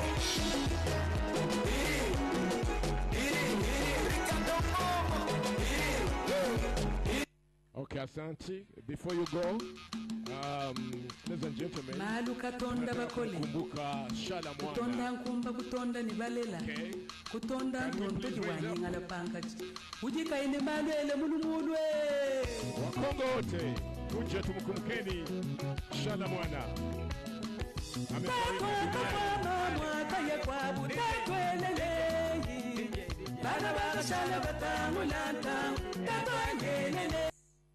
Seated here. Malu katonda bakole. In style. Sawa. Makofi kwao. Haya, DJ pole pole sasa. Nyinyi kaiti kila mtu hata Kutonda nkumba kutonda nibalela. Kutonda ntonto jiwani ngala pankaji. Ujika ine malu ele mulumulwe. Okay. Tumukumbuke Mpeni inshallah mwana. Takwakafama mwaka ye kwabu takweleleyi. Bana bakashala batangulanta tatwanyeleleyi. Tatuwanyi musumbi jabila tatwelele. Mutu yonso mutinima.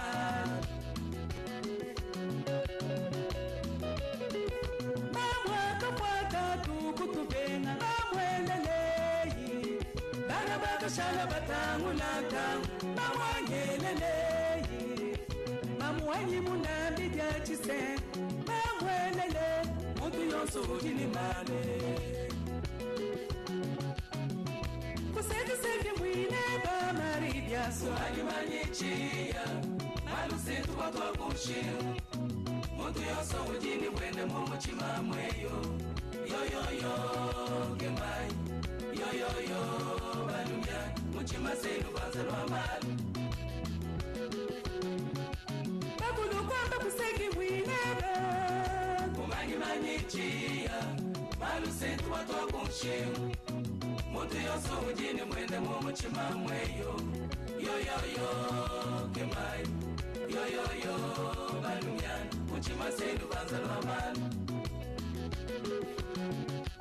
Moto wa moyo utuni mwende musuma.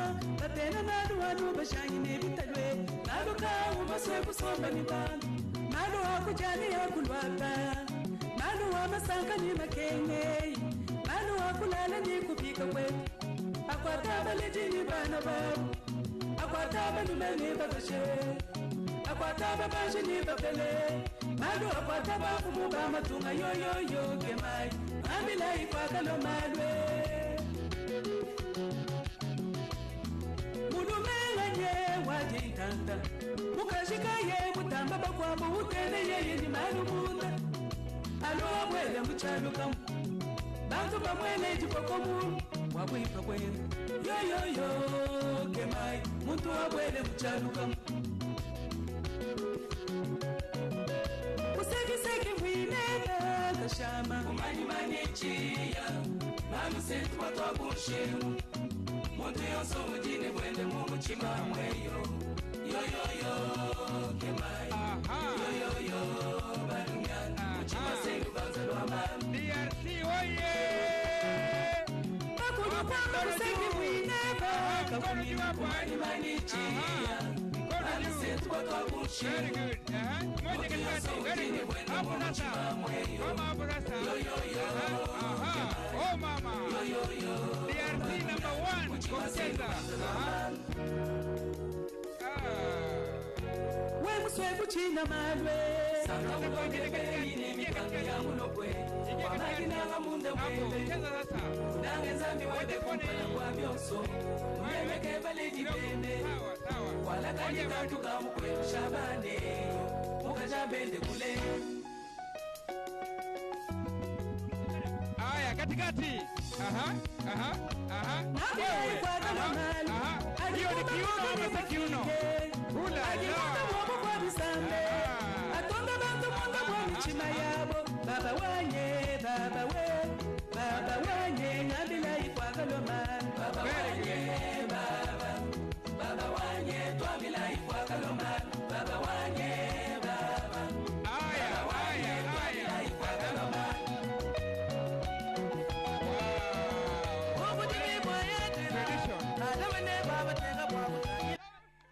Hey! Thank you very much. Thank you very much. We have to remember that great African superstar. We condole her. We thank you. DRC oye! I did not hear that. DRC oye! You have no energy. DRC oye! Thank you very much, DJ. MC. Asante sana kabisa. Believe or not, Congolese music is infectious.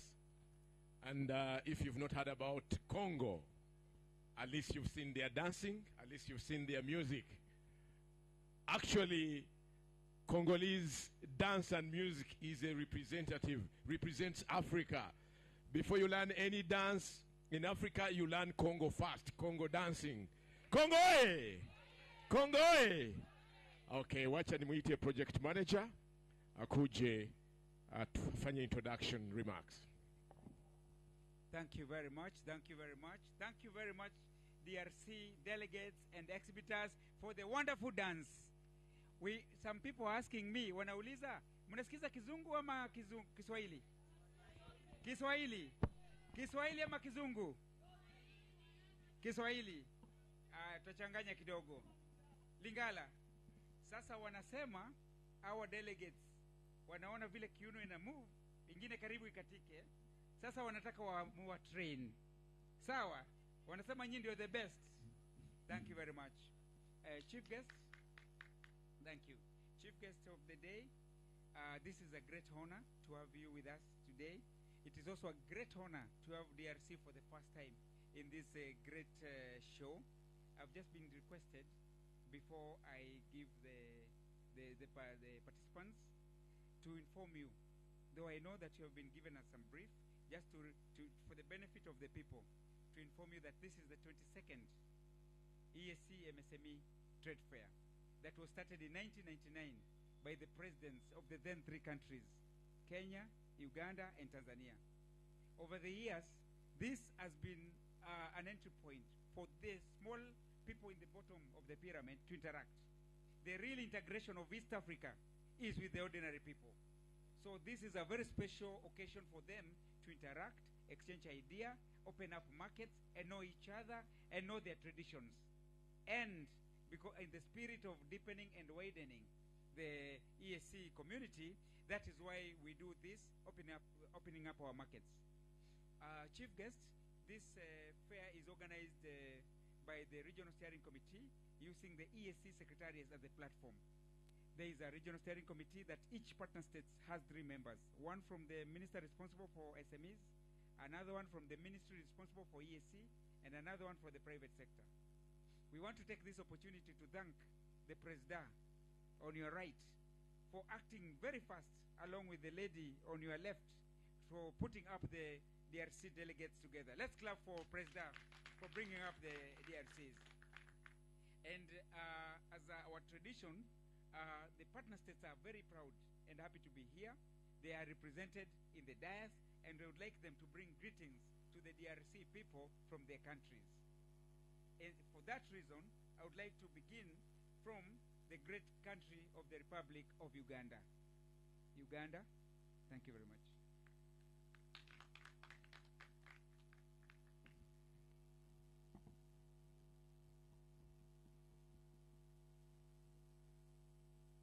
Our chief guest today, Your Excellency, you're most welcome. All protocol observed. My name is Sam Karuhanga from Uganda. We congratulate you upon your National Day, the first National Day in the EMSC exhibition. Also, we congratulate you upon joining EAC community. But in fact, Uganda, we are privileged to have you because we have the biggest boundary with the DRC all the way from West Africa, West Nile to down to Kololo. And we have developments with EAC to integrate our trade, and also have increasing in the market size and the population among us, trading among ourselves, because our leaders are guiding. That's how we can grow and develop, because that is eternal growth, the trading among ourselves. We appreciate the organizers, East African EAC Secretariat and the EAC Committee and the National Committee for putting this together. And most importantly, we thank our honorable MSMEs for taking part in this, because without them we wouldn't be here today. As Uganda, we bring our greetings and send our greetings through you, our ambassador, to DRC. And we see more of our trade increasing, as next week would be launching one of the border markets at Mpondo, I think you're aware, to increase trade among ourselves. Like we have had other border markets on other country, bordering with the countries, to enable MSMEs to work with their trade desk officers, to enable them using the simplified trade regime, which was introduced to help MSMEs to trade amongst EAC countries. As other big countries are trading also in MSMEs, because we have realized that they contribute 70% of our economies in EAC. So we thank you for being part of this, and also once again welcome you to join EAC Common State and Common Market. With those 3 remarks, I thank you and send our greetings to back home. Thank you. Thank you very much, Republic of Uganda, for your kind words. We are now going to the Republic of Burundi. Republic of Burundi, please. Thank you very much, Project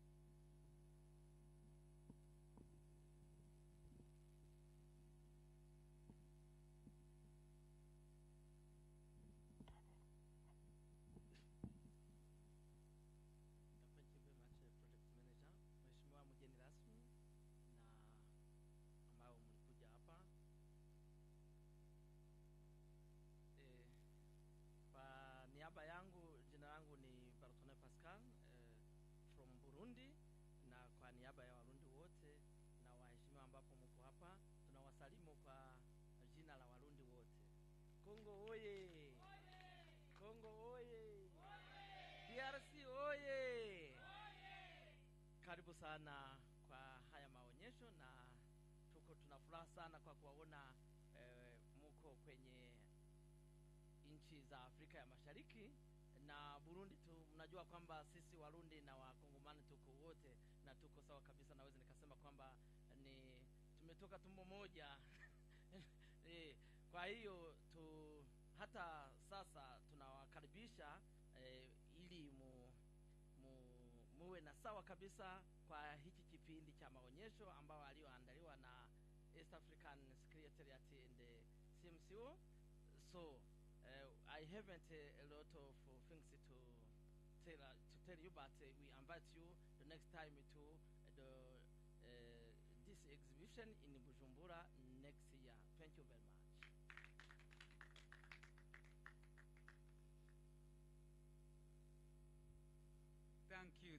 Thank you very much. Now we will get greetings from the Republic of South Sudan.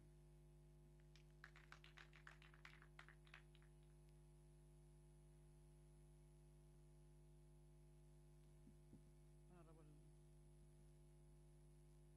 Chief Guest Honor, all distinguished guests, protocol, all in its place. First, allow me to say something before I could bring our greetings. During our youth time, we used to dance Congolese dance in all our parties in the country. Very interesting. We don't understand even the language, but we enjoy the dance. So now we'll enjoy it proudly because it's now part of us. And I know we're going to learn even Lingala, not only Swahili. Thank you so much for that. And I'm privileged to see today Congolese playing live in front of me. Always we just follow through the videos and all this. People, you are really amazing. Yeah, thank you so much. And I wonder if you have someone in your country has a problem with the knee and the waist. I believe you don't have. Okay. So I'm here to bring greetings from South Sudan. I'm passing greetings from our president, our Minister of Trade, and people from South Sudan. I'm happy that we are now one region with different appearance, with different cultures. I'm going to move with my head up. Thank you so much. Thank you very much, Republic of South Sudan. Did she say that DRC people are great people? Are you great people? We really recognize you. We thank you so much. We thank you so much. Now, we're going to get greetings from the Republic of Kenya.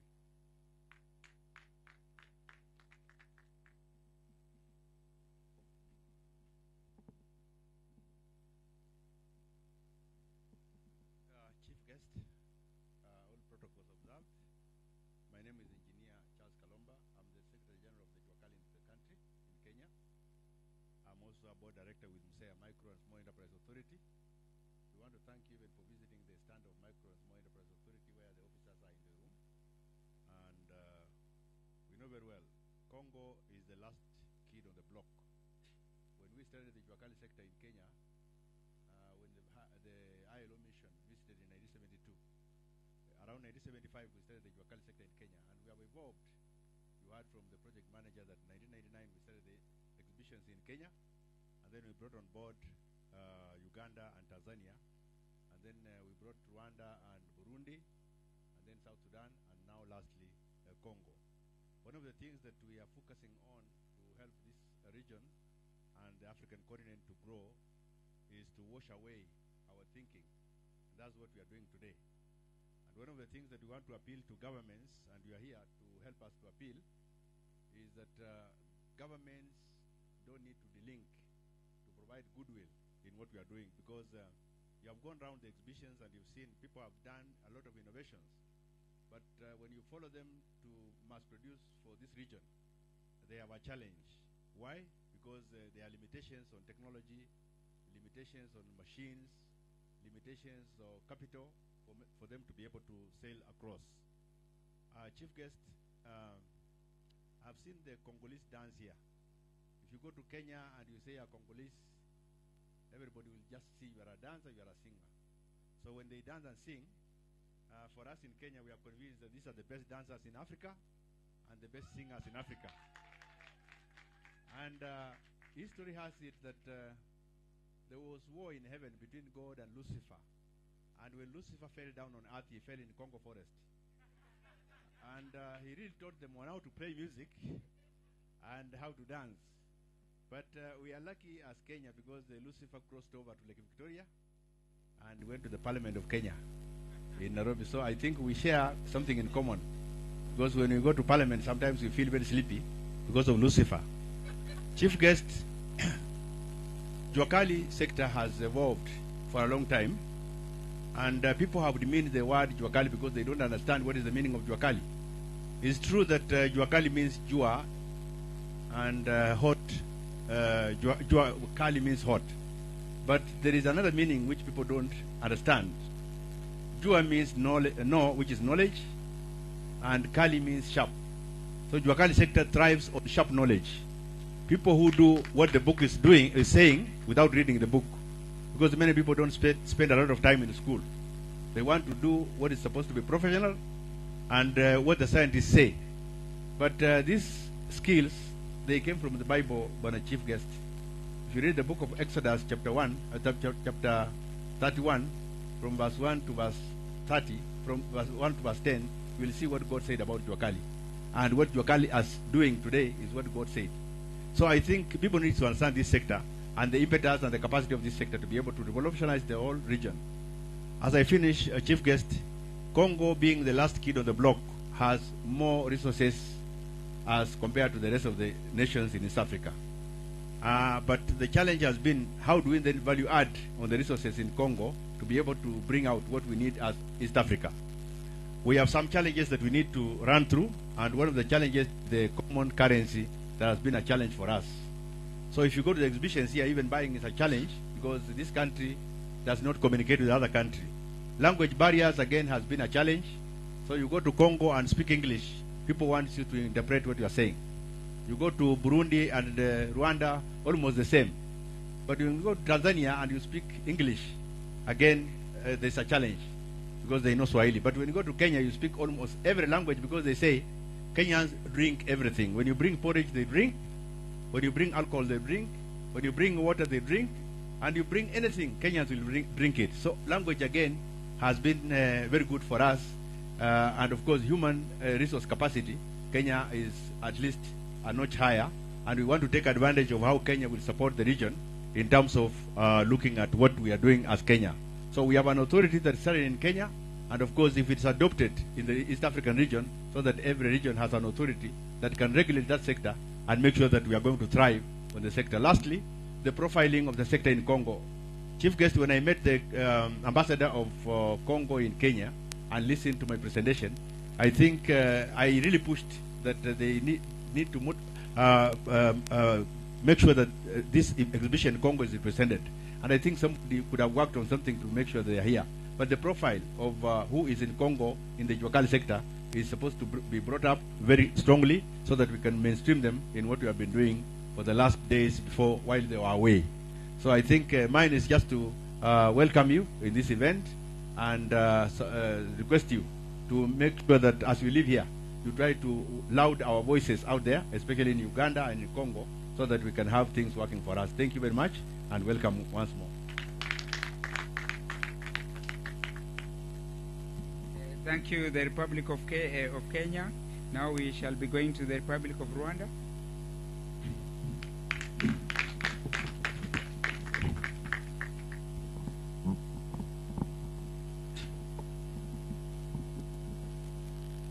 Honorable Chief Guest, Honorable distinguished delegates here present, good afternoon.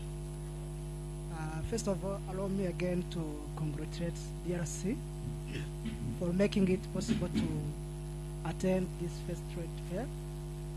We thank you so much for your effort. I'm here to present the greetings from your brothers and sisters from the Republic of Rwanda.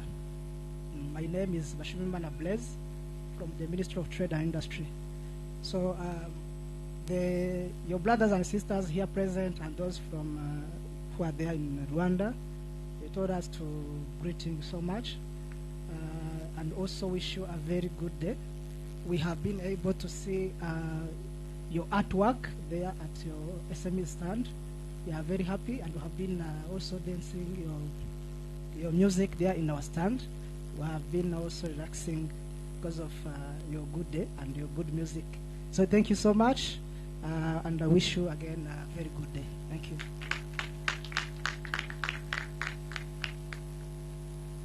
Thank you, the Republic of Rwanda. Now, from the partner states, last but not least, we're going to call the United Republic of Tanzania.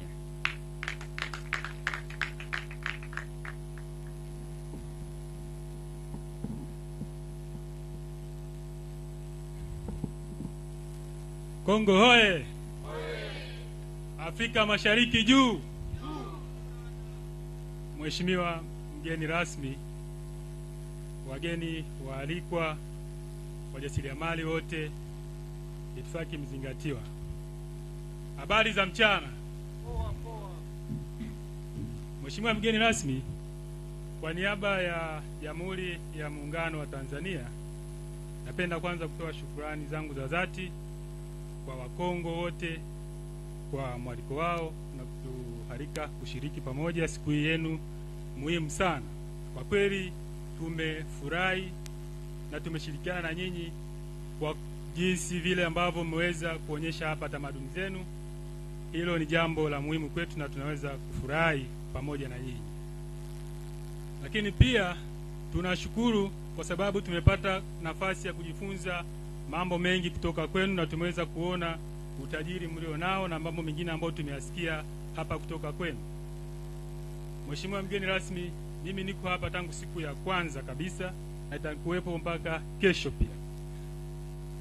Nimeweza kushuhudia mambo mengi mazuri kutoka kwenye mabanda ya Wakongo, jitihada zao, ubunifu wao, kwa kweli kwa namna moja au nyingine imeweza kutuvutia na tumepata jambo la kujifunza kutoka kwenu. Nadhani pia hata Wakongo wamejifunza mambo mengi kutoka kwa wajasiriamali wengine kutoka Afrika Mashariki ambao wako hapa. Tunashukuru kwa sababu hili ni lengo la maonyesho haya. Hivyo tumeweza kulitekeleza kadri tulivyojipanga na tulivyojitahidi kulionyesha hapa mbele yetu na mbele ya washiriki wote wa haya maonyesho. Mheshimiwa mgeni rasmi, sisi kama Watanzania tunawakaribisha sana Wakongo nchini kwetu.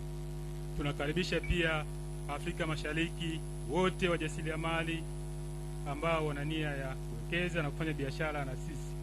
Hivyo tutatoa ushirikiano mzuri sana kwenu na hivyo kuweza kutekeleza lengo la kukuza Afrika Mashariki kwa pamoja. Asanteni sana na tunawakaribisha Tanzania.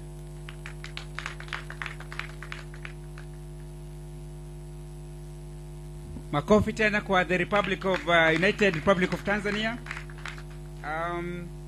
Chief guest, We have now reached a point where now we are going to have remarks from the three main key partners. That is the EAC community, SIMSO East Africa, and the Republic of DRC. On the first list, we are going to call the representative of the Micro and Small Enterprise Organization of East Africa. Representative here, please.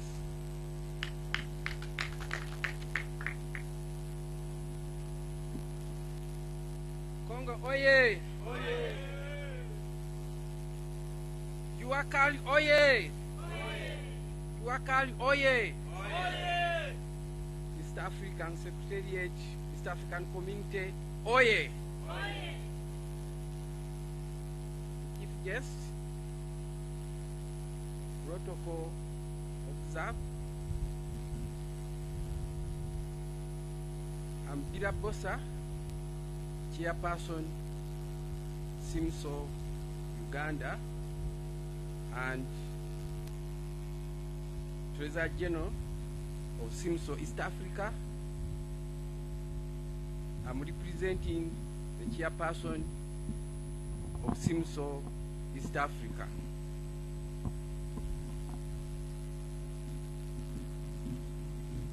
As Juakali, we are very happy that our brothers and sisters from DRC are with us. First of all, I want to thank the Secretariat for allowing you to participate as a country, as a partner state in this trade fair. Before that, most of the Juakalis, most of the exporters, they had that thirst when they heard that the Republic of Congo, they have joined. They expected at least a lot of Congolese and a lot of products from Congo to be here. And for your information, guests of honor, with the publicity which you had made for this trade fair, we had a lot of application from all Congolese in diaspora and those within the Congo itself. And many really applied.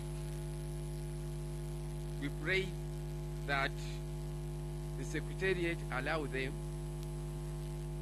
to exhibit as Congolese, as partner states within here. But we are really happy, and we are happy that you were allowed to participate as a partner state, which means really there is a lot of hope for these people who are have that thirst to go to Congo, the Republic of Congo, at least to exhibit. The guest of honor, for me, I have a lot of experience, and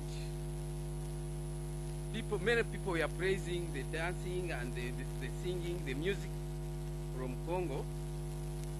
But when I was young, Uganda is being praised as one of the countries which has excelled in the horn products. But when I was young, I used to see the Congolese, and they were the first whom I saw coming out with the products from the horn. So these skills of coming out with the products of the horn, of the products from the horn, it started from the Congolese, which means started from Congo. So with that, when you have joined us,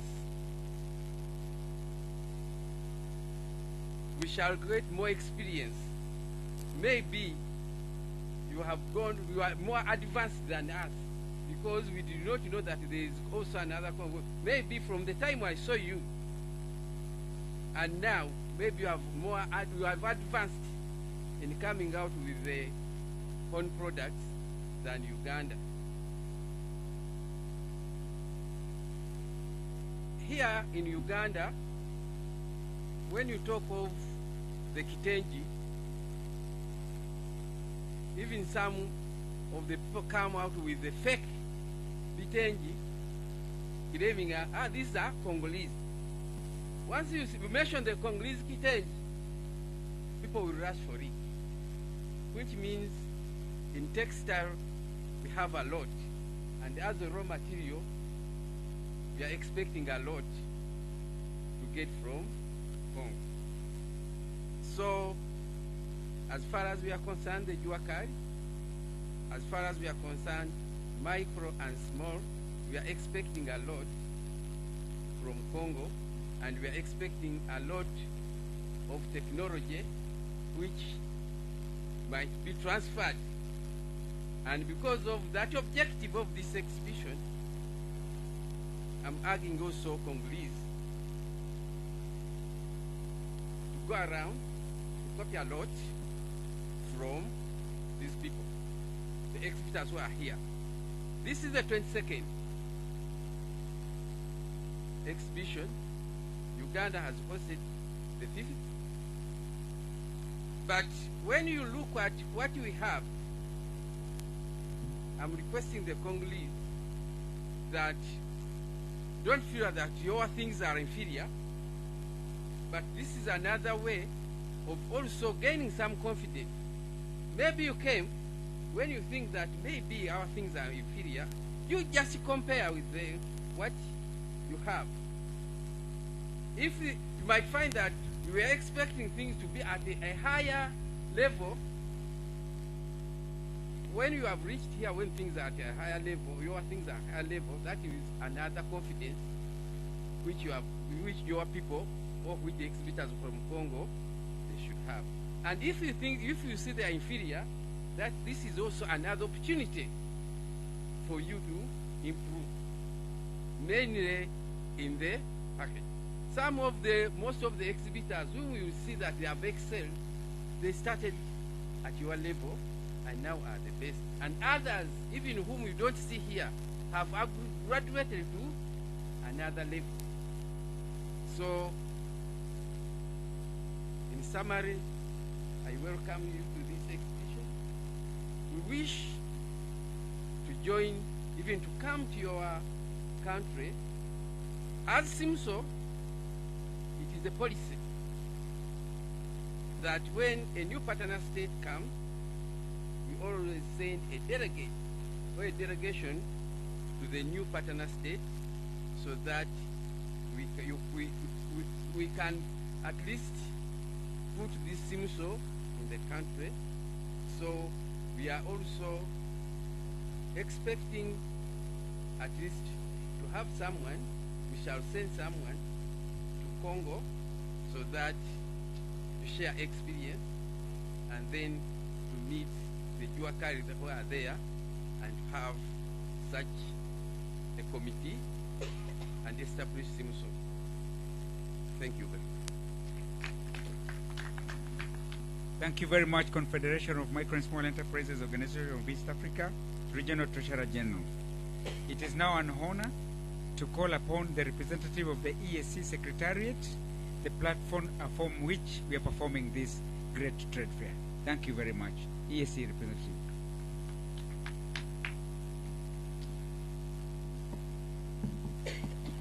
Yeah, thank you, Bwana Project Manager. Mheshimiwa mgeni rasmi na wawakilishi wote wa nchi wanachama, protokali imezingatiwa.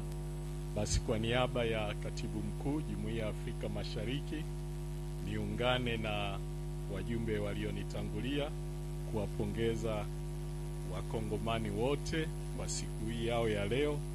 Toka asubuhi watu wamekuwa wakifurahia tamaduni mbalimbali za kutoka Kongo, lakini kikubwa ni swala zima la mziki ambalo kila mtu naona leo ameona ile live Congo dance.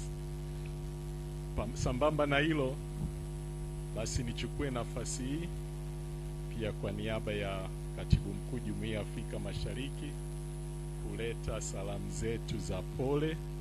Wote tunajua kwamba kuna wenzetu, dada zetu wa Kongo wamepata shida, wamepoteza uhai kutokana na mafuriko yaliyotokea. Basi ningeomba mgeni rasmi na wenzetu wote tungesimama dakika moja kuwakumbuka ndugu zetu.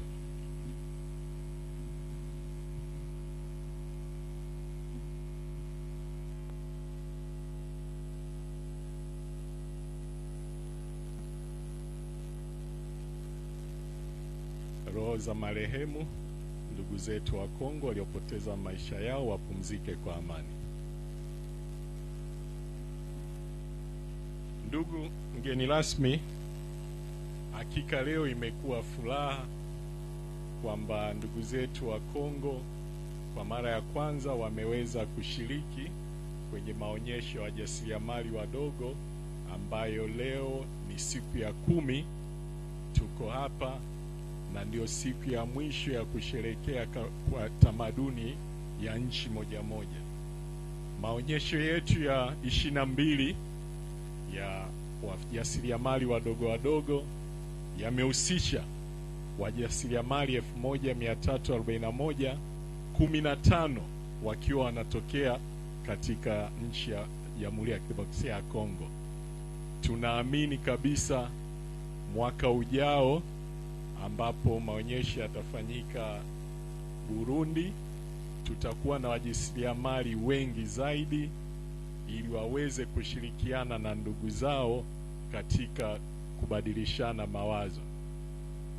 Maonyesho haya ya wajasiriamali wadogo kama ambavyo tumeelekezwa yanatoa fursa kwa wajasiriamali kubadilishana mawazo, kuongeza wigo wa biashara, lakini pia kujifunza tamaduni za nchi mbalimbali, japo ni muda mfupi tumekutana.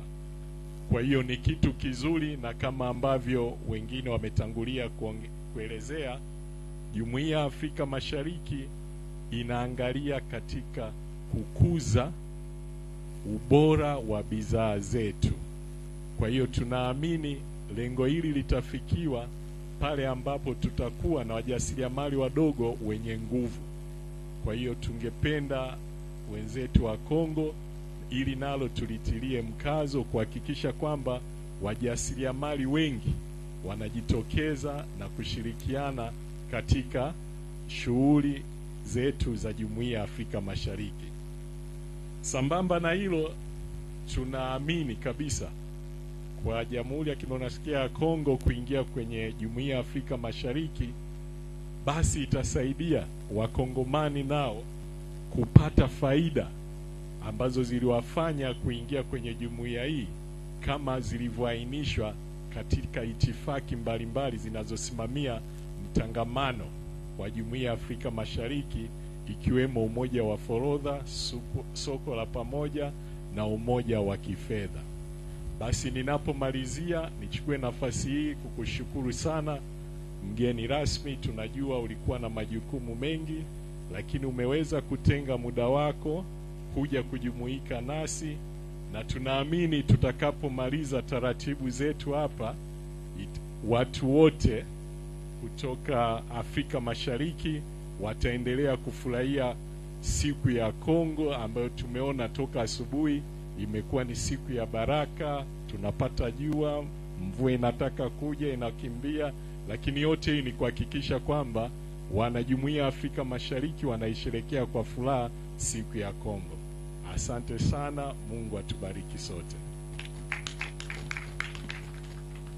Wapi makofi mazuri wa EAC? Kama si EAC hatungelikuwa hapa, si ni kweli? Asanteni sana EAC. Mgeni rasmi, chief guest, it is now my humble time to call upon the president of the micro and small enterprises that are exhibiting there, Mr. Michel Michael, to come here and invite you officially to give your prayer.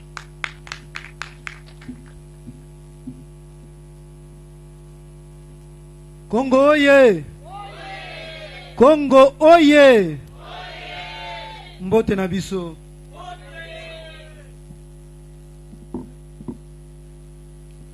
À son Excellence, Monsieur le Premier ministre et Monsieur le Premier conseiller, à nos invités ici présents, à vos titres qualificatifs, je vous salue.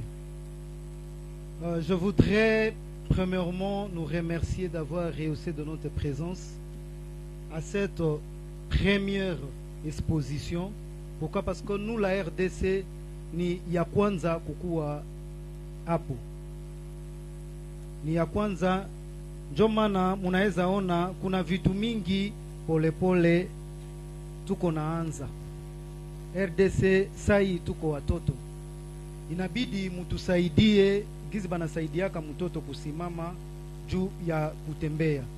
Ma RDC ni nchi ngufu, tutatembea mbio sana na tutawakuta.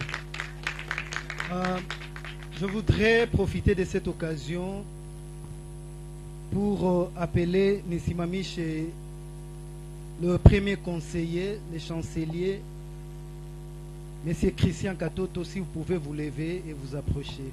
Merci.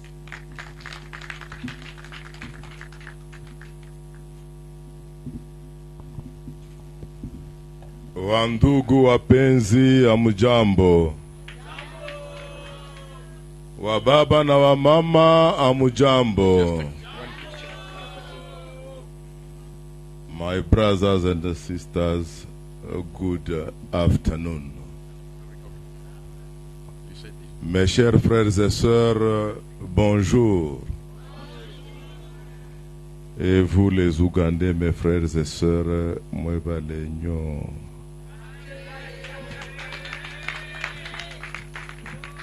East Africa inakuwa inchi moja na watoto 7. Na mtoto wa mwisho ndani ya jamaa anakuwaka mtoto wa kupendewa sana. Na ule mtoto wa 7 ni Democratic Republic of Congo. Basi tumupigie makofi. Lakini mtoto azaliki bila baba na mama. Sasa East Africa Community umetuzala. Tupigie East African Community makofi. Allow me to continue in English because of our communities, but by law I have had to do this short speech in French. Let me do it in English, and before to do that, I would request all of us to stand up and to have 1 minute of silence, because we lost people in Kinshasa and we lost people in Kishishi, in Goma, so we can request God to welcome them in his paradise.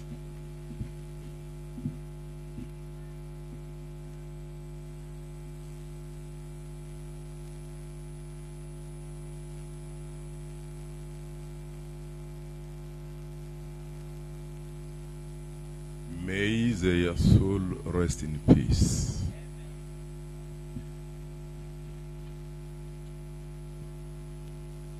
I would like to express our congratulations to all organizers. Really, you deserve a lot of applause. I would like to extend our congratulations to exhibitors. They have done wonders for 10 days. And I would like to say one thing. East Africa is in Africa. Africa has 1,300,000,000 people.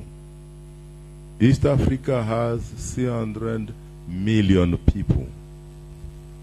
The GDP of East Africa, if we follow up the last speech of His Excellency the President of Uganda on Sunday, so the Prime Minister who was here with us, he said that those micro, small and medium enterprises are bringing in East African community around 60% of $300 billion, which is something very great, and we must congratulate those SMS companies. When you go under the numbers, you can understand that $1 plus $1 plus $1 can bring 60% of $30 billion, which it means $180 billion coming from people who are here now. And tomorrow the same exhibition should be in Burundi. So we request all Congolese who are here to go to Burundi next year.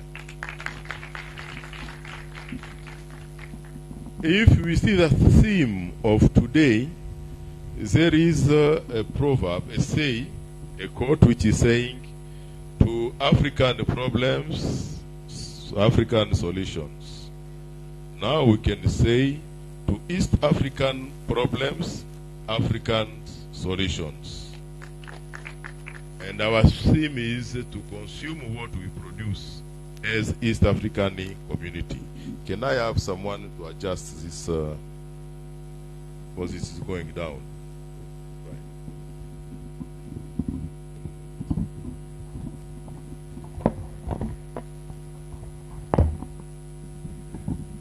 So, when you enter deeper, you can't consume what you don't produce.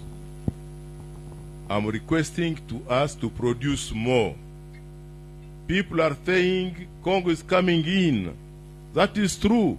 Congo is coming with 100 million people. Congo is coming with a huge opportunity of very huge opportunity of investment, because we have everything God have created in this world, in the DRC. Everything. We have the best water. We have the best forests. We are the second of Amazonia for environment. We have 120 million acres which are fertile for agriculture. I don't like to go in the minerals. Because of what? Man is coming first from agriculture to sustain economy of all countries of the world.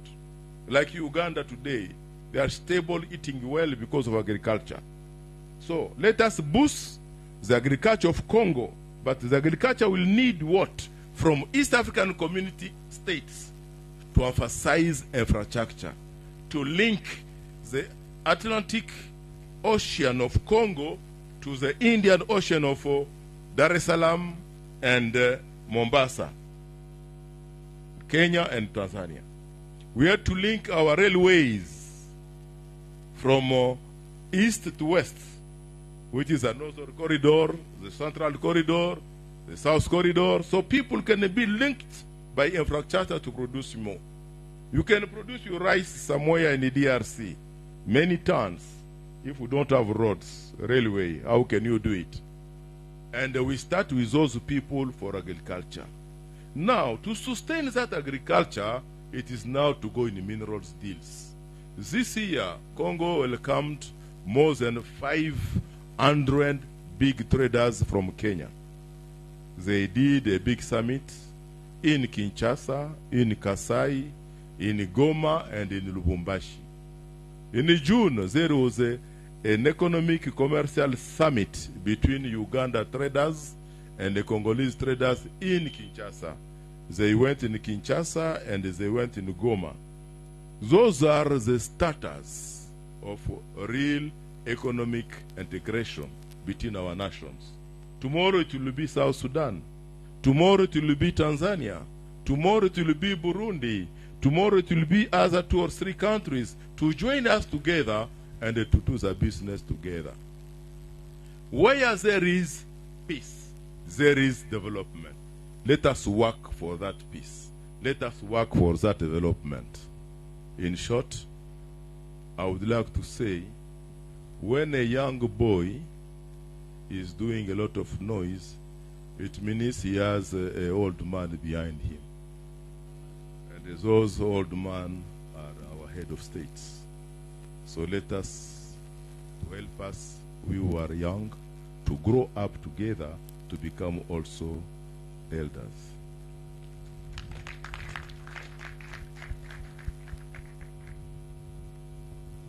Brothers and sisters, I would like to thank God at this moment who have given us this opportunity to share together our experiences on the ground.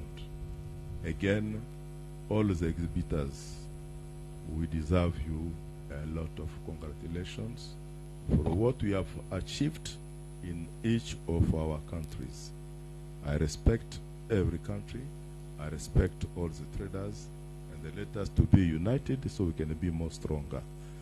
Have a nice weekend and the end of this festival. Thank you for all. Thank you very much, our chief guest. Tumpigie makofi tena. Na ndulu tena ya Kongo. Asanti. Asanti sana mheshimiwa. Tunakuomba tupate picha moja. Na tuna mtu mmoja hapa atakuja kutuchezea. Na tutapata national anthem na East African anthem. Those taking the pictures, please, we want to have one picture of the guest of honor. I will ask the front row to remain seated like we've been doing. And then the others behind, we shall stand for the photograph.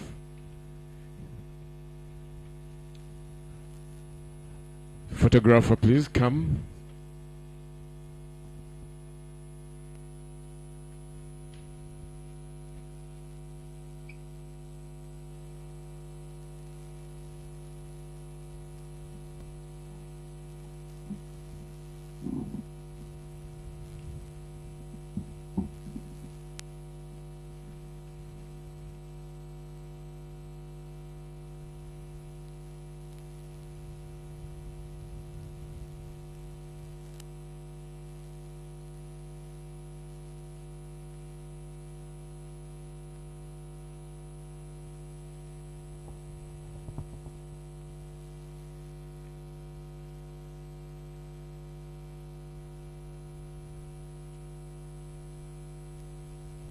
You're done?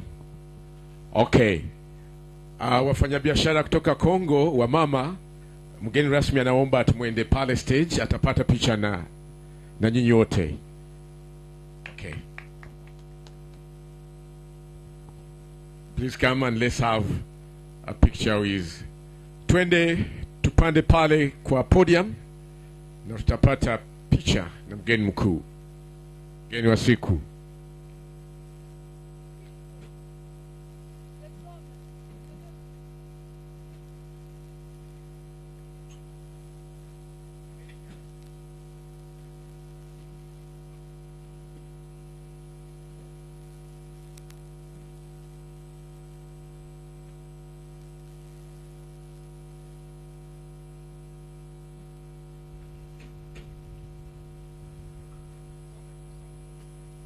Songa kule. Sogea kule.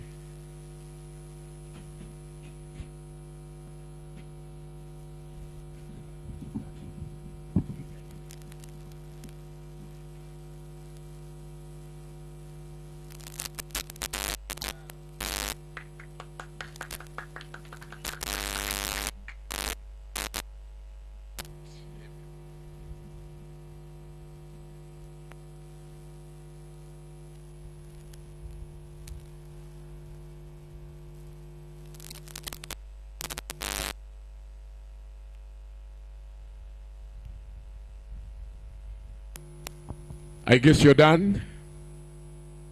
Okay, if you're done, I will ask our guests and those on the podium to remain behind for 1 or 2, 3 minutes for a performance from one Congo man.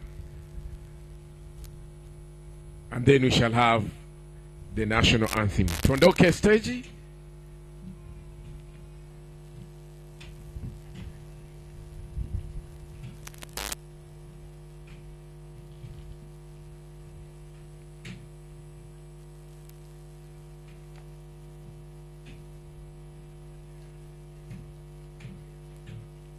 Okay.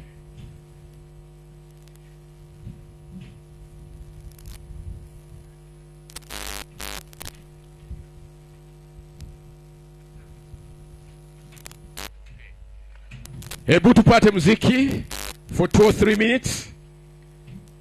Na dancer ni Chance. Jina yake ni Chance kutoka Congo.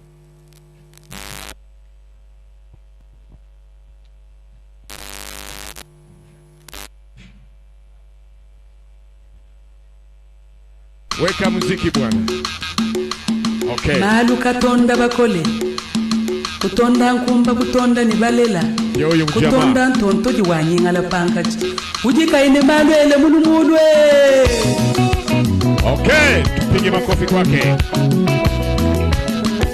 Tatwa mwaka ye kwa butatwelelehi. Bana bana shala batamulanta. Tatwelelehi. Tatuwanyi musumbi jabila. Tatwelele. Mutu yonso bujinima.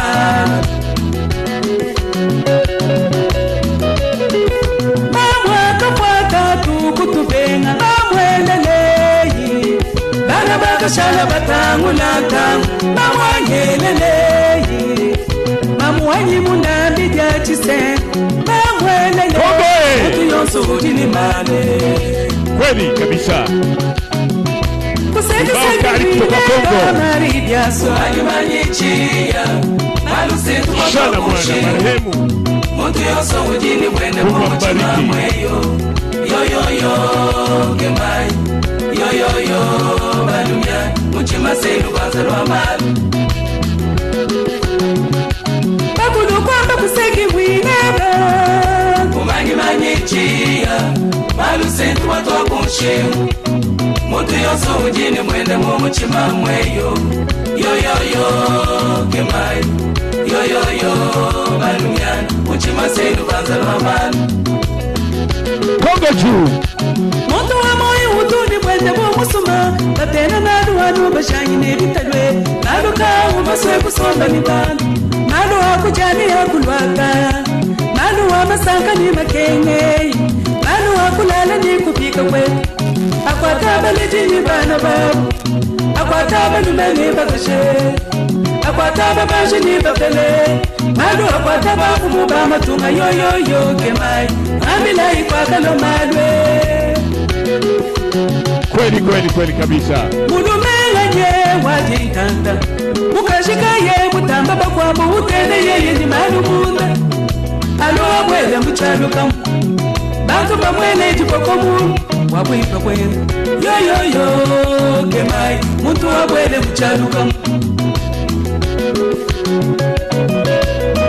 Seki mwineba kashama kumanyi manyichia malu sentu watu wakunshe mutu yonso ujini mwende muchima mweyo yo yo yo kemai yo yo yo balumyan muchima selu bazalwa manu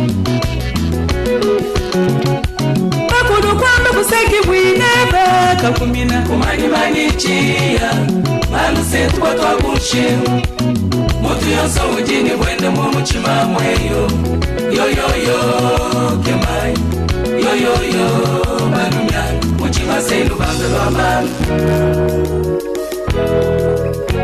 we muswe kuchina malwe sanga ulonge beyi nemikano ya mulokwe kwa majina nga munda mwebe nange nzambi webe kumpala kwa byonso unemeke baleji bene walakani kantu kamukwelu shabane mukajabende kule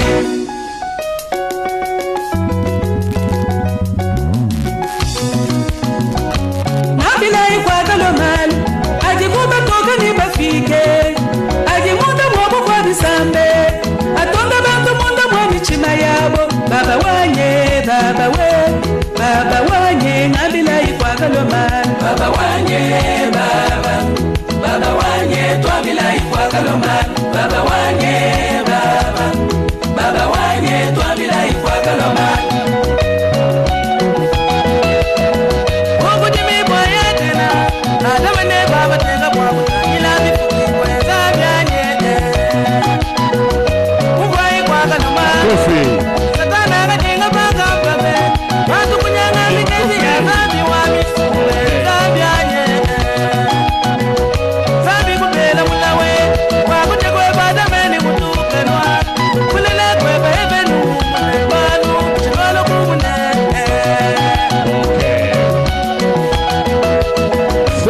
Asante.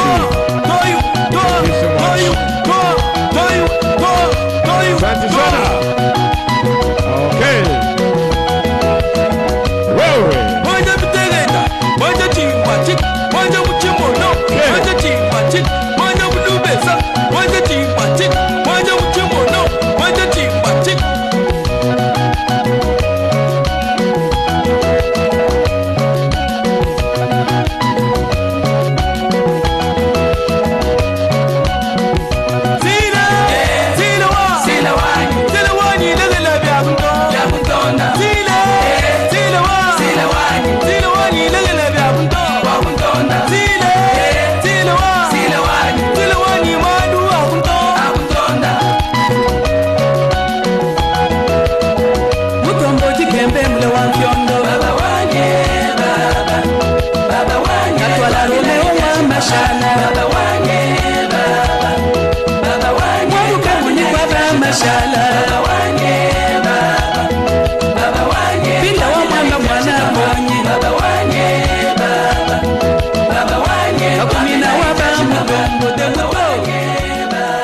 Okay, asante sana Congo. Congo, hey! Congo, hey! That's enough. That's enough. Thank you so much, ladies and gentlemen. Somebody has a proposal, project manager and the organizers, you might consider.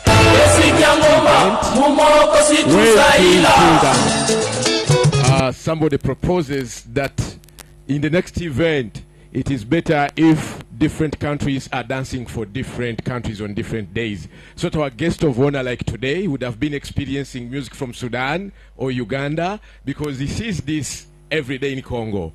A Ugandan should be seeing Burundi. Kenyan should be watching something different from another country, not from their own country, because now they have that experience, they see it every day, they need to see something different from another country. That's a proposal somebody has told me to tell you, to pass over to you. You might consider that one. Please. Hello, Chief Guest. That proposal and the many more proposals that are coming, the steering committee is just seated behind you. We are noting a lot of things. We have come from a long way. This is the 22nd year with improvements, and today we have Congo. We have DRC.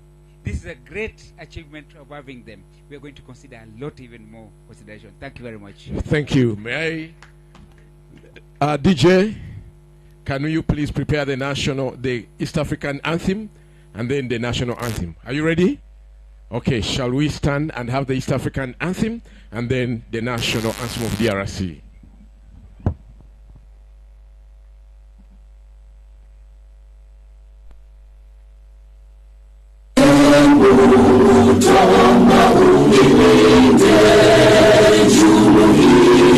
Afrika Mashariki, tuwezeshe kuishi kwa amani, tutimize na malengo yetu.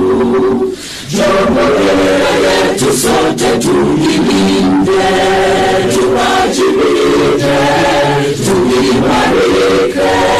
Umoja wetu ni nguzo yetu, idumu jumuiya yetu.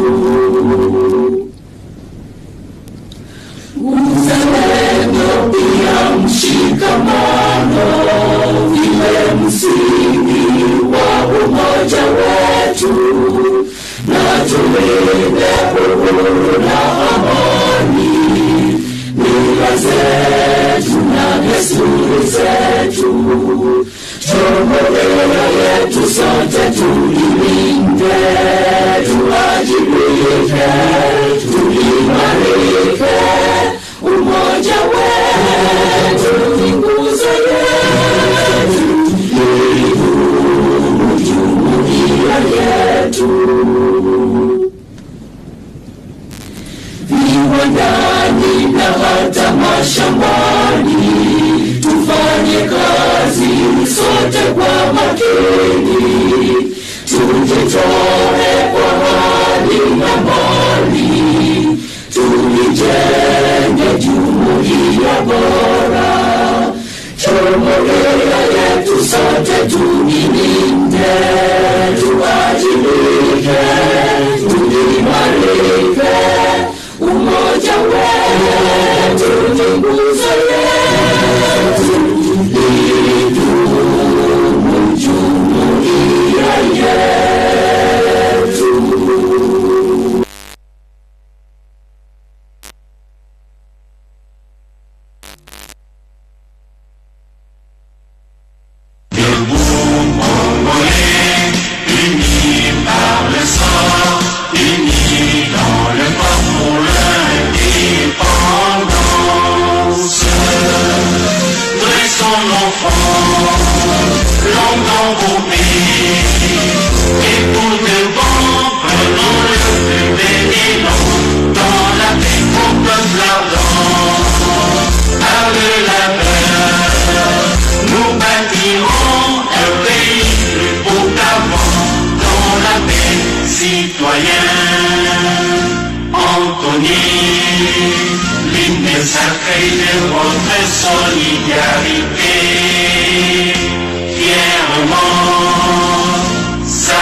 Thank you very much, our guest of honor. Living is at will. You can still hang in here. We're still glad to see you. But when you choose to depart, it's still okay. But may I remind all of you that tomorrow is our last day. It's the peak of this show. And so much will happen here. Please be here as we close. Remember, next year it will be in Burundi, this same trade fair. Lakini kesho ni mwisho, ni peak ya hii Jua Kali show. Kesho ni mwisho. It's the peak, and too much will happen here, ladies and gentlemen. You don't want to miss on this last day. Lazima kuwa hapa kesho.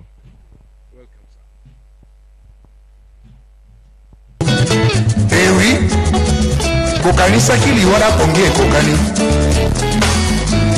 Tobeti kaka.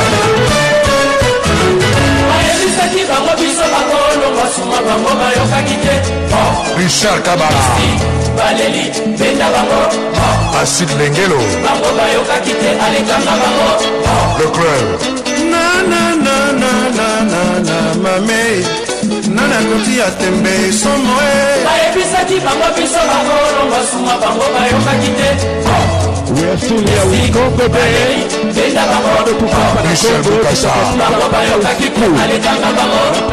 Matangazo kutoka Congo. Yokangwa sumai.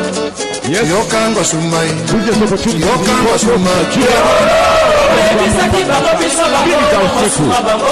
Tunacheza tu na Congo. Tunacheza tu.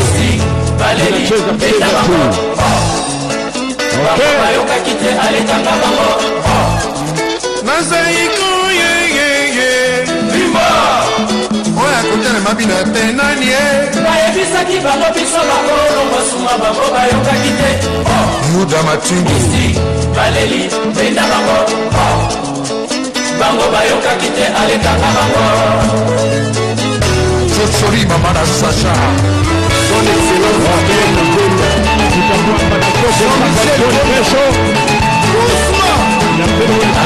Sala isana mwana kendo salumongo sale Sala isana mwana kendo salumongo sale Mama yo yo yo Mama salumongo sale Mama yo yo yo Mama salumongo sale Esale Papa yo sale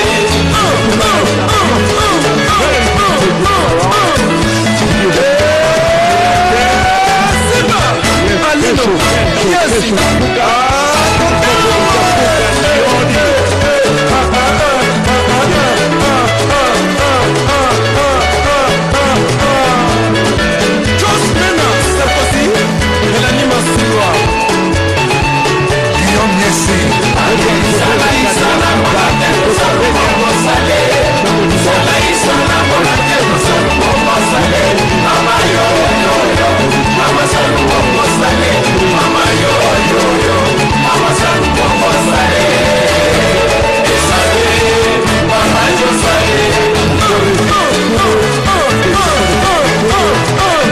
this card and someone has not picked it. The national ID for Kenya.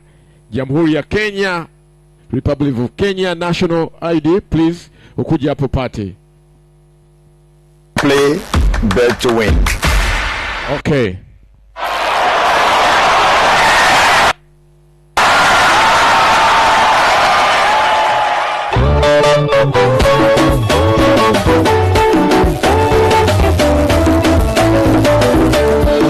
Léopard filme la film contre Florent Ibenge Bajouer, la ministre Denis Kambaï de chaque 2016.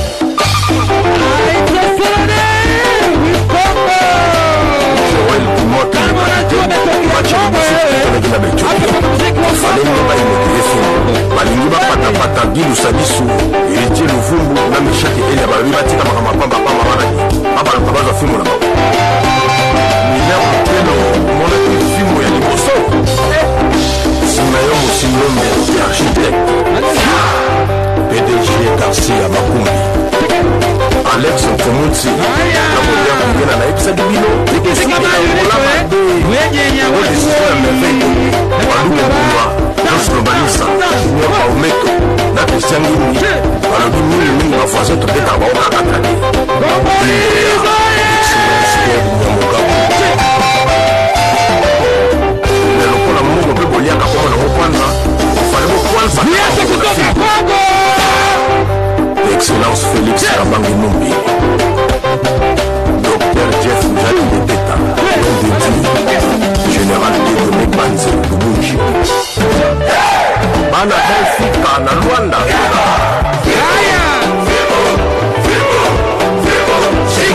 Oscar Uzu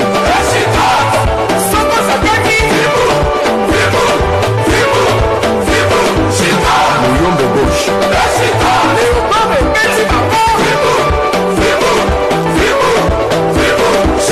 Dadi Casimiro Adonis Mayalos Dansi Lumengo Nene Datate Jacques Roger Muzinga Fimbo ezalaka na date d'expiration Samari Monaka Oscar Omar La victoire est à nous Nene Mingeti Pato Panda Léopard Chicotte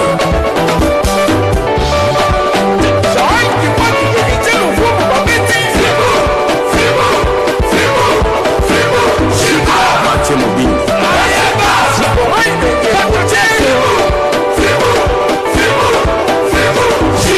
Ale Malai Imbembe Mazunga Ozana periode ya fimbo Chura mpo malemba tango Yoka sipo engisi mitei kalo Mana zambe Yesu Baba yena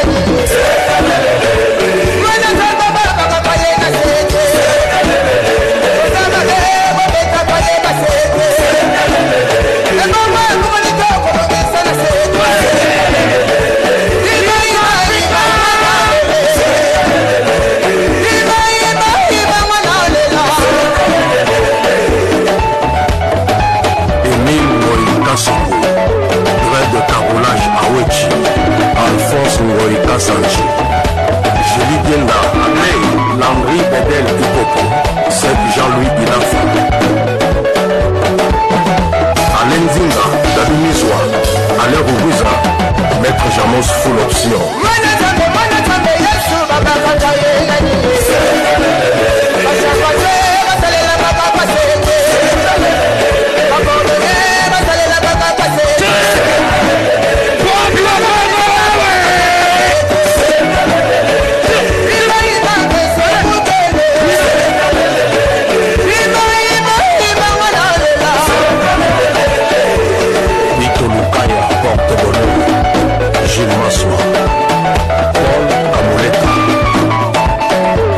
JP Lukombo na Chan l'équipe mosusu eleba sokana ngai Freddy Mbiava JP Diamantino Mokozi Souza JP Massampo le décorateur multimystique Nestor Banki Bakia Tito Lukai na match contre Barwande balobi otoke na bango mako baza pays organisateur ya Chan Zoka Jonathan Bolingi Doxa Sikanji Kila Kama Mokoso Balobi Maza Fili comme tout le monde 2016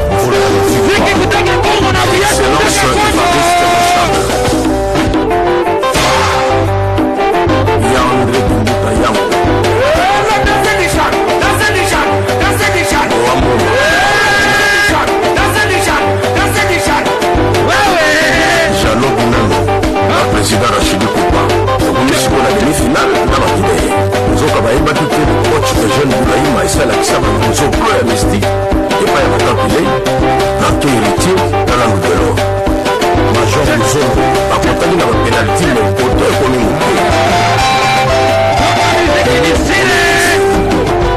Ano gouverneur Marcelin Chichambo et Julien Palouko Eric Tezo intemporel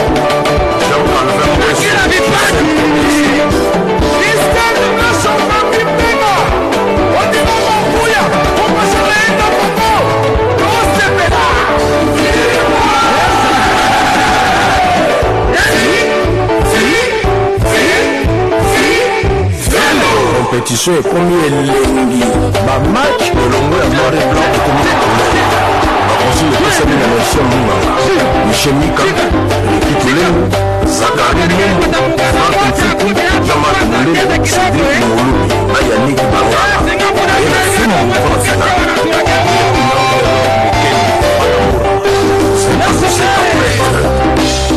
boulamataki le gouverneur chakombani Excellence Denis Kambale on est la finale contre ma manière Florent Ibenge Raoul Cheni Chico Mekeba Najen Boulaïma stratégie sur les années coach Ibenge Touni Bawala Bimo Soko Benga RDC Fosala 0-0 243 Torobino 0-0 223 on peut siffler donc faut nous faire ambassadeur